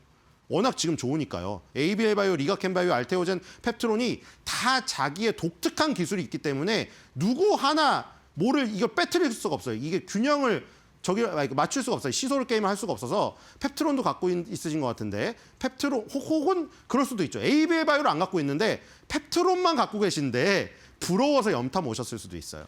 근데 널 좀 배우면 좋으련만 이랬고요. 그다음에 너무 고점이라 들어갈 수가 없네. 사실 이런 게 지금 많은데 코스피에서도 방산 하나에어로스페이스도 그랬고 효성중공업도 그랬고 지금 보시면 사실 현대일렉트릭이나 이런 거 와 진짜 손이 안 나가죠. 손이 이게 기술적 이격을 보면 그 하나에어로스페이스도 100만 원대 샀으면 지금 또 마이너스 20만 원이고 주당. 그래서 지금 굉장히 그 기술적으로 보면 못 들어가요. 이거 사실은 지난달만 해도 괜찮았거든요. 그래서 이분은 지금 이번에 보시니까 너무 고점이라 들어갈 수가 없네. 이렇게 해놓으셨습니다. 자 어쨌든 분위기가 상당히 좋은 코스피 시총 4위와 코스닥 시총 4위를 봤습니다. 커뮤니티 분위기도 좋죠. 자 오늘 커뮤니티의 코멘트 중에서 제가 오늘 마켓마블 코멘트 촌철살인으로 하나 꼽았습니다. 자 공개해 주십시오. 빠밤.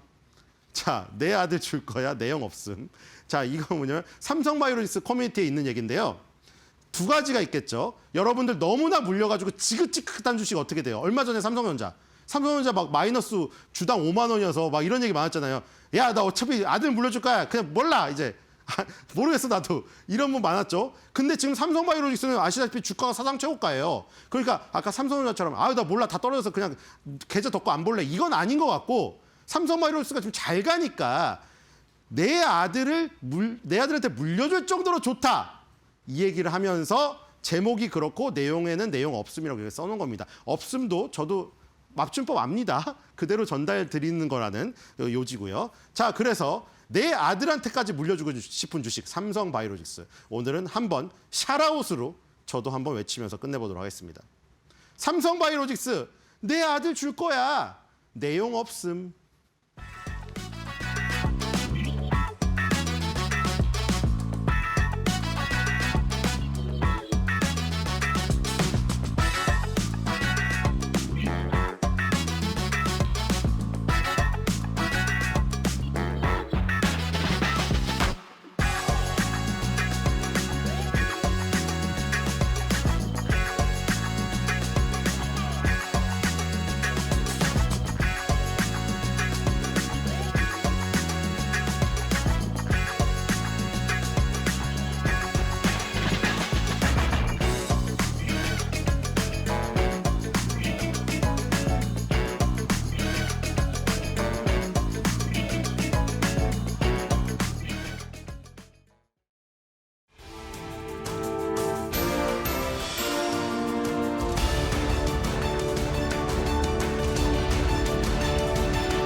오늘 코스피, 코스닥 전반적으로 하락하고 있습니다. 일단 코스피 시장은 4천선을 회복한 지 하루 만에 오늘 이를 내려놨고요. 현재 낙폭을 키우면서 3,990선까지 내려놨습니다.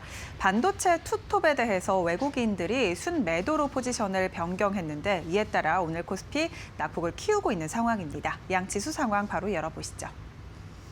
코스피, 코스닥 일제히 하락으로 움직이고 있습니다. 오늘 코스닥은 그래도 상승으로 움직여줬는데 지금 하락으로 전환이 됐고요. 낙폭 확대되고 있습니다. 코스피 같은 경우도 1% 넘게 밀리면서 3,985포인트 지나갑니다. 시가총액 대부분 종목들이 하락하고 있는 가운데 현대차 같은 이 미국 로봇 모멘텀 붙은 종목들을 제외하고는 전반적으로 하락하고 있는 상황이고요. 상승했던 종목들도 지금 상승폭을 줄여가고 있습니다.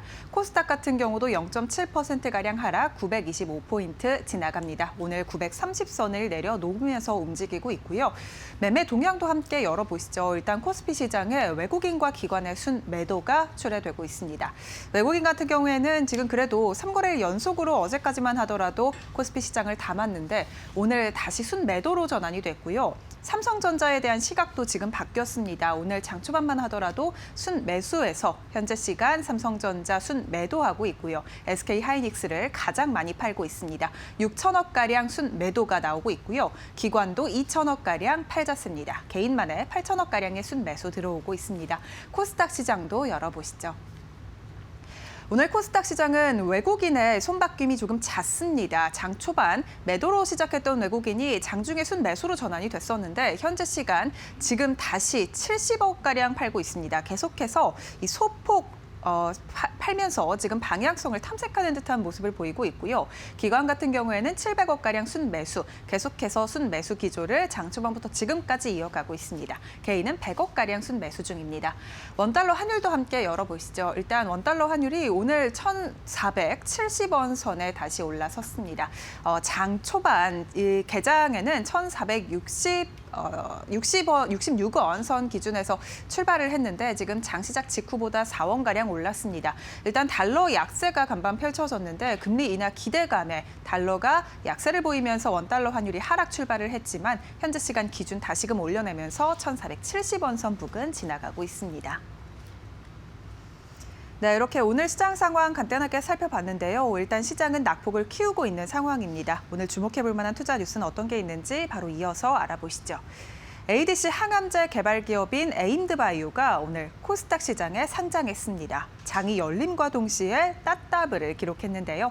공모가는 11,000원이지만 시초가가 44,000원을 형성하면서 상장과 동시에 공모가 대비 300% 올랐습니다.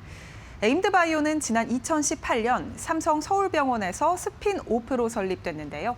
항암제를 암세포에 선택적으로 전달하는 ADC 개발 기술력을 인정받아서 미국 바이오헤이븐과 독일 베링거 인겔하임을 대상으로 기술 수출 성과를 낸 바 있습니다. 에임드바이오는 일반 투자자 청약에서 1,736.8대 1의 경쟁률, 증거금으로는 약 15조 3,552억 원을 모으면서 올해 코스닥 공모기업 중 최대 규모의 기록을 세웠습니다. 오늘 현재 시간 기준으로도 300% 계속해서 유지하고 있습니다. 따따블 계속해서 유지되고 있는 상황이고 44,000원 선 지나가고 있습니다. 일단 그리고 오늘 리가켄 바이오사이언스 같은 ADC 항암제 개발 기술력을 가지고 있는 기업들 일단 리가켄 바이오사이언스 주목을 함께 받고 있고요. 3%가량 상승 19만 5,200원 선 지나가고 있습니다. 트럼프 행정부가 AI에 이어서 로봇 산업을 차세대 산업으로 지목하면서 오늘 국내 로봇주가 동반 상승하고 있습니다. 이날 하워드 러트릭 상무장관은 로봇 회사 CEO들과 만난 자리에서 로봇 분야의 발전을 강력히 지지하고 행정부는 혁신을 가속하기 위한 행정명령을 검토 중이라고 밝혔는데요. AI에 이어서 로봇에 미국 정부의 적극적인 지원이 있을 것이라는 기대감이 불고 있습니다. 한편 오늘 영국 제조 전문업 매체인 매뉴팩처링 디지털은 2025년 상위 10대 산업용 로봇 제조업체 보고서를 발간했는데요. 여기서 두산 로보틱스가 시장 점유율 1%를 기록하면서 세계 10대 로봇 업체에 등재됐습니다. 두산 로보틱스는 협동 로봇 분야에 주력하고 있는데요. 오늘 소식에 주가가 큰 폭으로 올랐습니다. 현재 시간 주가 함께 확인해 보시죠. 두산 로보틱스 약 10%가량 오름세 현재 시간 가져가고 있고요. 9.58%가량 오르면서 84,050원 선 지나가고 있습니다. 오늘 현대 오토에버 주가도 26%가량 급등 28만 1,500원 선 거래되고 있고요. 현대 그룹주들 보스턴 다이내믹스 관련된 기업들 전반적으로 상승하고 있습니다. 로보티즈는 14%가량 급등 29만 3,000원 선 지나가고 있습니다. 올해 10월까지 전 세계에 신규 등록된 전기차가 1,700만 대를 넘겼습니다. 1년 사이 약 25.5%가량 늘어난 건데요. S&E 리서치에 따르면 올해 들어 지난 10월까지 각국에서 판매된 전기차는 총 1,710만 2천 대로 전년 동기 대비해서 350만 대가량 늘어났습니다. 브랜드별로 봤을 때는 중국 비아디가 전년 동기 대비 4.8%가량 증가한 332만 2천 대를 팔면서 글로벌 1위를 유지했고요. 미국 테슬라는 전년 동기 대비 7.7%가량 판매가 감소하면서 3위를 기록했습니다.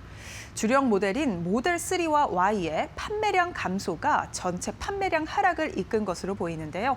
현대차 그룹은 전체 시장에서 8위를 기록했습니다. 전년 동기 대비해서 판매량은 15.1%가량 증가한 약 52만 9천 대를 판매했고요. 글로벌 시장에서 꾸준한 성장세를 보였습니다. 현대차 아이오닉 5와 기아 EV3가 전체 판매량을 견인한 것으로 나타났는데요. 오늘 현대차 주가 함께 열어보시죠. 일단 오늘 현대차 같은 경우에는 이 미국 관세 소급 적용 이슈 그리고 뭐 판매량 이슈도 있겠지만요. 로봇 관련된 모멘텀이 크게 붙으면서 5.82%가량 급등하고 있습니다. 28만 1,750원 선 지나가고 있고요. 기아 주가도 1.1%가량 상승 11만 9,900원 선 지나갑니다. 그리고 테슬라 주가도 보시면요. 오늘 4%가량 급등하면서 마감했습니다. 일단 로봇 관련돼서 옵티머스 모멘텀 받으면서 446달러 부근에서 마감했습니다. 네, 지금 유럽에서 글로벌 전기차 판매량 중에 32%의 증가율을 보이면서 가장 많은 전기차 판매율 증가율을 기록하고 있는 움직임을 보이고 있습니다. 유럽 시장 같은 경우에는 지금 정책적인 뒷받침이 전기차 시장에 불고 있는 상황인데요. 내년 전기차에 대한 전망까지 저희와 함께 이어서 살펴보시죠. 네, 유럽연합은 배출가스 있잖아요. 그 부분에 대해서 이제 규제를 강화하는 정책에 대한 의지가 좀 강합니다. 이게 K 배터리 시장에 미치는 영향 궁금하실 텐데 오늘 윤석천 경제평론가님 모셨거든요. 자세히 여쭤보도록 하겠습니다. 평론가님 안녕하세요. 네, 안녕하십니까? 예. 잘 지내셨죠? 네네, 네네. 덕분에 잘 지내고 있습니다. 예. 오늘 굉장히 추운데 네. K 배터리에는 좀 따뜻한 바람이 불었으면 좋겠다 이런 생각이 드는데요. 네네네. 마침 그 EU 쪽에서 유럽연합 쪽에서 네. 유로 7이라고 해서 이거 어떻게 보면 좀 한층 더 강화된 규제라는데 이런 게 어떻게 영향을 미칠까 궁금해졌어요. 그래서 분석을 좀 부탁드릴게요. 뭐 예. 유로 6에서 네. 유로 7으로 바뀐 게 사실은 24년 5월 달이거든요. 그때는 막 시끌벅적했었어요. 네, 예. 근데 발효는 20일 후에 보통 됐는데 이게 뭐 유예가 됐습니다. 상당 기간. 그래서 승용차 및 승합차 같은 경우에는 발효일로부터 30개월 뒤부터 이제 실제로 시행이 되는 거예요. 예. 그래 이게 언제부터 시행되는 거냐면 정확하게 내년 하반기부터 시행이 하반기? 됩니다. 이제 네. 내년 하반기부터 본격화되는 거예요. 그럼 딱 1년 정도? 그렇죠. 예, 아직도 예, 이제 예. 그 정도 남았다라고 보는 예. 거고요. 버스, 트럭 등 같은 경우는 상용차잖아요. 이거는 발효일로부터 48개월 뒤니까 28년 한 5월 달부터 본격적으로 네. 시작이 될 거예요.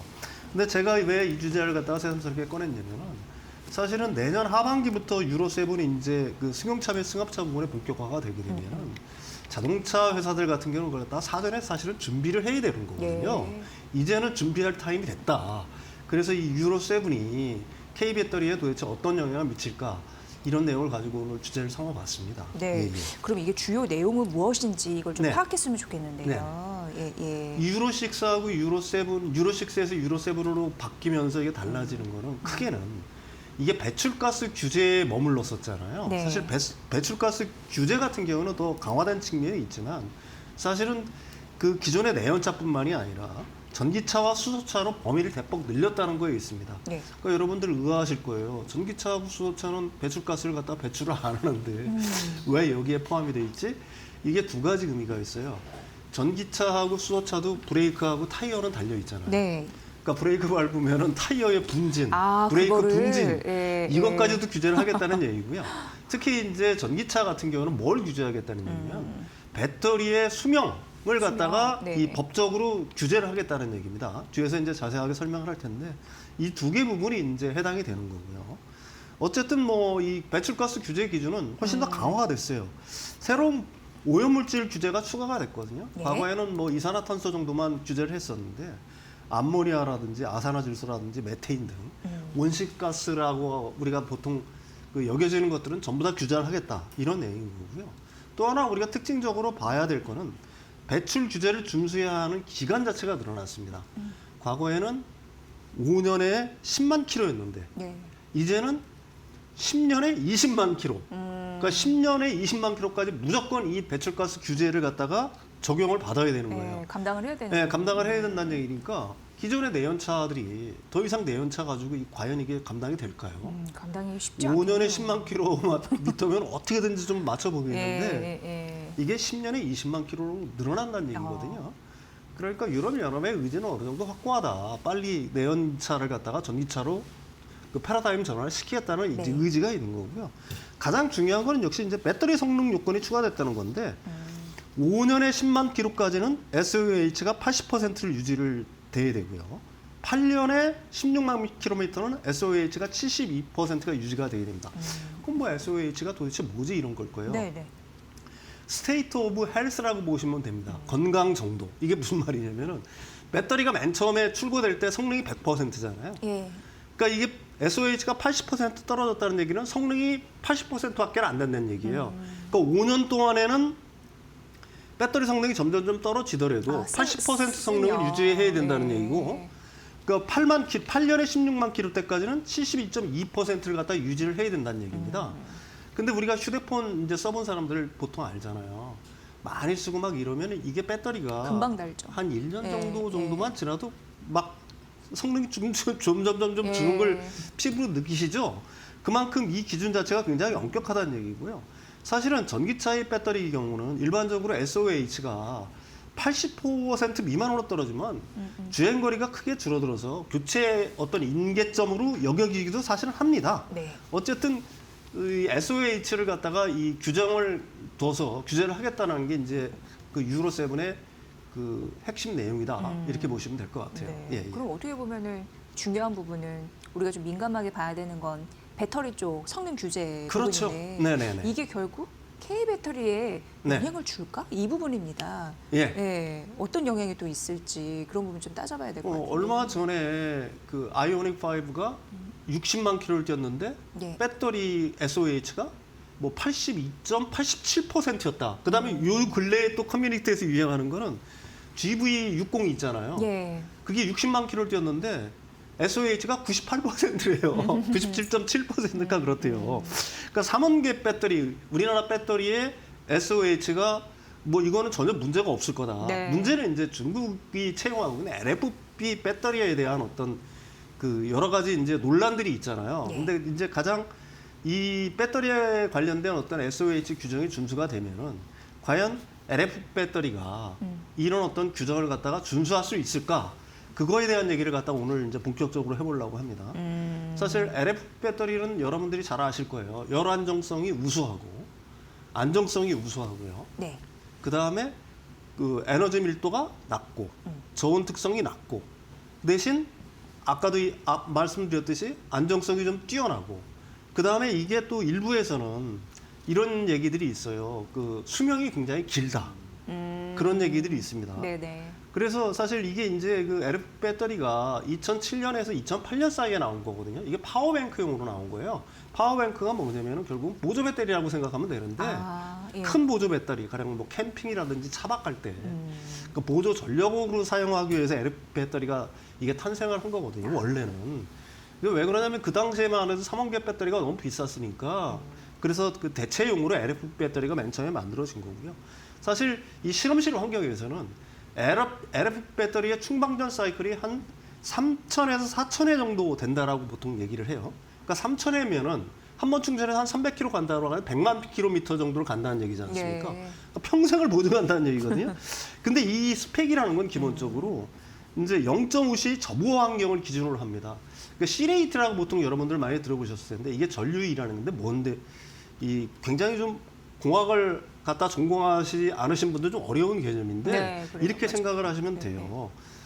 그러니까 그 전격 용량 대비, 그러니까 충방전 속도가 얼마나 차지하나 그 비율을 갖다가 보통 얘기를 하는 거거든. 보통 이걸 갖다가 우리가 전격 용량을 갖다가 그 일시라고 보통 얘기하면 보통 1시간에 충전도 1시간, 방전도 1시간 걸려서 하는 걸 갖다가 일시라고 얘기를 합니다. 만약에 0.5시라고 그러면 어떻게 될까요? 1시간이 아니라 충전도 2시간에 걸쳐서 완속 충전을 하고 방전도 2시간에 걸쳐서 천천히 방전시키는 거. 대신 EC면 어떻게 돼요? 이게 30분으로 줄겠죠. 그러네요. 1시간짜리가 EC를 만약에 걸게 되게 되면은 충전도 30분, 방전도 30분 만에 즉 배터리에 고부하가 걸린다는 얘기거든요. 예. 그러니까 이 LFP 배터리의 충방전 사이클이 3,000에서 한 4,000회 정도 된다는 얘기는 0.5C 환경에서, 그러니까 부하가 걸리지 않는 정속으로 달릴 때, 정속의 어떤 0.5C 환경에서 저부하 환경에서 이게 가능한 거라는 얘기를 하는 거고요. 그런데 보통 우리는 전기차라는 거는 사실은 평소에는 정속이라든지 보통 그 C레이트를 좀 낮게 쓰는 편입니다. 대신 어떤 때 높게 쓰느냐? 언덕으로 올라간다거나, 아, 힘을 더 써야 되니까. 가속을 해가지고 예. 투어를 한다거나 할 때. 예. 그 다음에 요즘 이제 그 자동차 같은 경우는 자율주행 기능이라든지 전력을 쓰는 데가 굉장히 많잖아요. 네네네. 따라서 이 그 전기차라는 거는 실험실 환경과는 굉장히 다르게 사실은 복잡하면서도 굉장히 어떤 극한의 환경에 놓일 가능성도 굉장히 높죠. 가령 뭐 영하 30도에서 영상 한 40도 사이까지도 다 커버를 해야 되는 거고요. 예. 그다음에 충격, 진동, 그다음에 순간적인 어떤 과부하 이런 것들에 항상 노출이 된다는 얘기입니다. 따라서 연구실에서의 어떤 배터리 수명과 실제 환경에서의 수명은 천재 차이가 날 수밖에 없는 거고, 그러니까 LFP 배터리가 0.5C 환경에서 3,000에서 4,000 정도의 어떤 충방전 사이클을 갖는다라는 게 이게 실제 환경에서 이게 가능한가라는 거에 대한 어떤 연구들이 계속 진행이 되고 있다. 이렇게 말씀드릴 수가 있을 것 같아요. 네. 그럼 조금 더 센 유로 7, 7 이 네네. 규제에서 LFP 배터리 과연 살아남을 수 있는 건가요? 이제 그 얘기를 하려고 합니다. 예. 일단 그 LFP 배터리에 대한 실제 환경에서 어떤 연구 결과들이 몇 개가 있는데 네. 낮은 C레이트에서 사용할 때는 2,000회 이상의 충방전 사이클 수명이 보장이 된다. 하지만 고부하 조건에서는 사이클 수명이 약 800회 이하로 감소한다는 연구 결과가 있고요. 구체적인 어떤 비율 감소를 갖다가 보게 되면은 실험실 기반의 수명 테스트 결과에서도 방정률이 0.5C에서 0.8C로 증가할 때 네. 사이클 수명이 52.9%까지 유의미하게 감소하는 경향이 있다. 이런 연구 결과가 있고요. 심지어는 4C 이상, 굉장한 고부하죠. 이 4C 이상의 고부하에서는 고부하 걸리는 상황에서는 단순히 용량이 선형적으로 감소하는 것 이외에 구조적 붕괴가 일어난다는 얘기입니다. LFP 자체, 배터리 자체가 배터리 자체의 어떤 기능 자체를 잃어버린다는 얘기가 되는 거예요. 네. 그다음에 일반적인 정속 방전이 아닌 전기차의 급가속처럼 고시레이트를 반복 사용할 때는 수십 사이클 내에 SOH가 급격한 감소가 발생한다. 수십 사이클 내에 발생한다는 얘기입니다. 예. 이건 IE 연구 결과거든요. 그러니까 궁극적으로 이렇게 보시면 될 것 같아요. LFP 배터리들이 가령 뭐 러시아라든지 뭐 그 중국의 LFP 배터리를 채용한 전기차들이 러시아라든지 이런 데로 엄청나게 수출이 되지 않았습니까? 현대라든지 서방의 기업들이 러브 전쟁의 여파로 다 러시아에 철수하면서 그 시장을 중국 전기차들이 다 채우고 있는 거거든요. 근데 러시아 사람들이 중국 전기차 안 본답니다. 네. 차라리 20년, 30년 된 유럽의 중고차라든지 그래요? 아니면 네. 현대차를 사려고 노력을 하지. 우리로서는 좋은. 이게 왜 그러냐면은 그 LFP 배터리에 아까도 얘기했지만 이런 어떤 그 에너지密도도 낮을 뿐만 아니라 좋은 특성도 안 좋고, 그 다음에 이렇게 생각보다 수명이 길지 않더라. 그러니까 실험실에서는 뭐 3,000 사이클, 4,000 사이클을 얘기를 하지만 실제로 이게 몇 년 지나면은 사실은 급속히 배터리 성능이 저하되는 문제들을 갖다가 러시아 현지 사람들은 이걸 갖다 경험을 하고 있다는 얘기입니다.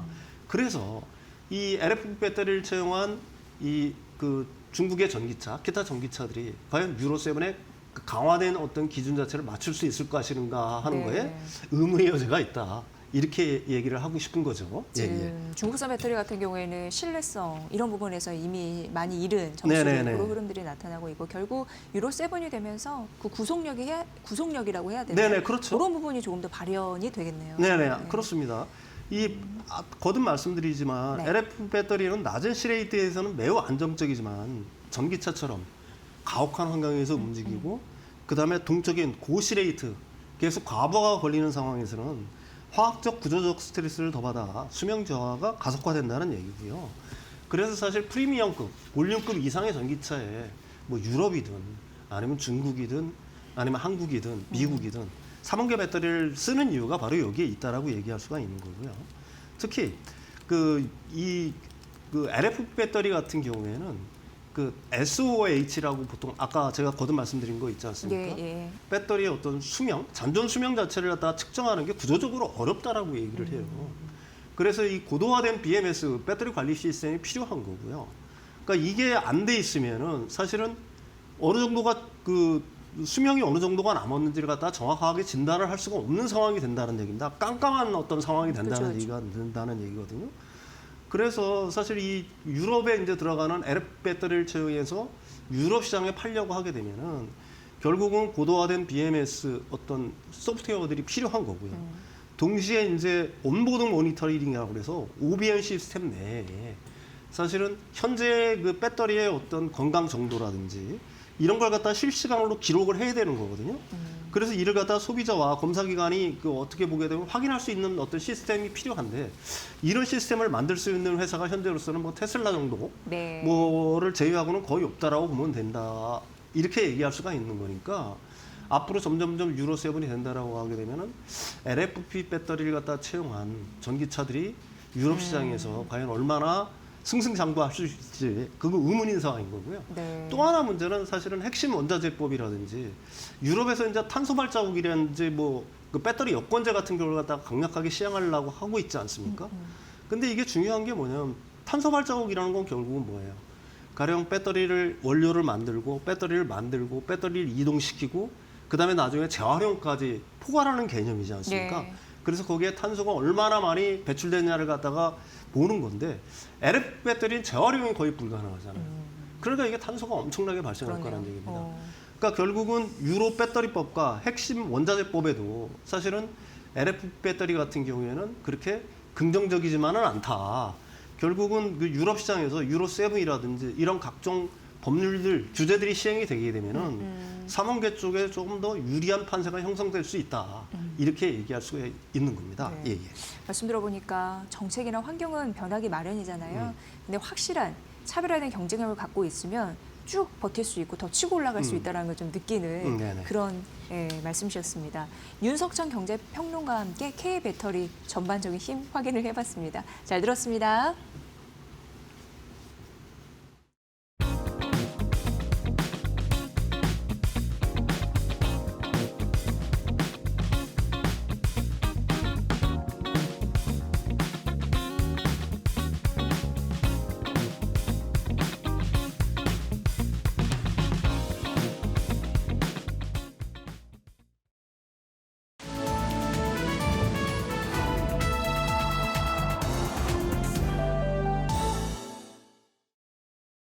네, 증시날씨 전해드리는 마켓웨더 김수현입니다. 오늘 오후부터 밤 사이에 눈이 내릴 예정이라고 합니다. 옷 따뜻하게 잘 챙겨 입으셔야겠는데요. 우리 증시날씨도 어제 주도주였던 반도체주가 쉬어가면서 코스피 지수에 눈이 내리고 있습니다. 반면 그 자리에는 로봇주가 대신 자리를 하면서 오늘 장을 이끌고 있는데요. 간밤 테슬라가 주가가 4%가량 급등을 하자 오늘 국내 증시도 동조화되는 흐름을 보이고 있습니다. 이어서 더 자세한 얘기 종목별 날씨 보시면서 함께 살펴보시죠. 앞서 말씀드렸던 것처럼 오늘 로봇주가 주도주의 역할을 프리마켓에서부터 하고 있습니다. 간밤 트럼프 행정부가 내년에 로봇 산업을 지원하는 행정명령을 검토 중이라는 소식이 들려왔습니다. 관련해서 로봇주가 좋았고요. 또 특히나 노티커스 로보틱스라는 로봇주가 100% 넘게 급등을 하기도 했습니다. 오늘 국내 증시에서도 로봇주가 강한 햇살 받아가는 점 확인되고 있습니다. 이어서 어제 주도주였던 반도체주에는 비가 내리고 있는데요. 간밤 필라델피아 반도체 지수가 1.8%가량 상승하긴 했지만 엔비디아, 마이크론 등 굵직한 종목들이 쉬어가다 보니 오늘 국내에서도 반도체 투톱이 하락하는 점 확인되고 있습니다. 이어서 건설주가 어제에 이어서 오늘도 강한 햇살 받아가고 있습니다. 어제 김희탁 신임 국토교통부 1차관이 임명되면서 정부의 주택 공급 확대 기대감이 커졌습니다. 관련해서 오늘 건설주에도 햇살이 드는 점 확인되고 있고요. 이어서 자동차주도 오늘 좋습니다. 간밤 뉴욕 증시에서는 자동차 섹터, 이 트럼프 정부가 자동차 연비 규제를 대폭 완화한다는 친기업 정책 기대감이 급등했는데요. 뿐만 아니라 CNBC 보도에서 이 한국산 자동차 관세가 15%로 인하될 경우 현대차가 수혜를 볼 것이라는 보도가 나오자 오늘 관련주에는 맑은 점 확인되고 있습니다. 오늘 조선주 그렇다 할 움직임 없이 오늘 비가 내리고 있는데요.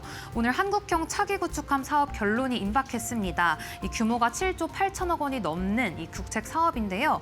오늘 선정 방식을 결정할 예정인 가운데 이 한화오전과 HD 현대중공업 안에서 결정이 나는 점 확인해 보셔야겠습니다. 시작했습니다. 오늘 오가노이드 관련주도 오늘 쾌청한 점 확인되고 있습니다. 미국 FDA가 신약 개발 과정에서 동물 시험을 축소한다는 소식이 들려오면서 오늘 관련주가 강세 흐름 보이고 있습니다. 이어서 오늘 주목해봐야 할 증권사의 리포트들도 함께 살펴보시죠.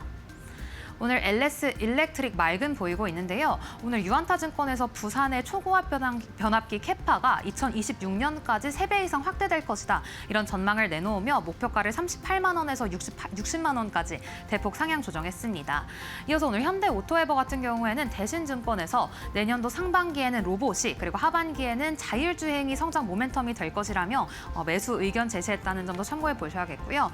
이어서 신세계입니다. 오늘 주가도 맑음을 보이고 있는데 신세계 같은 경우에는 내년도에 지금 현재 경기 호조 그리고 마트 반등 관광객 등 3박자가 맞아 떨어진다며 목표가를 32만 원으로 상향 조정했습니다.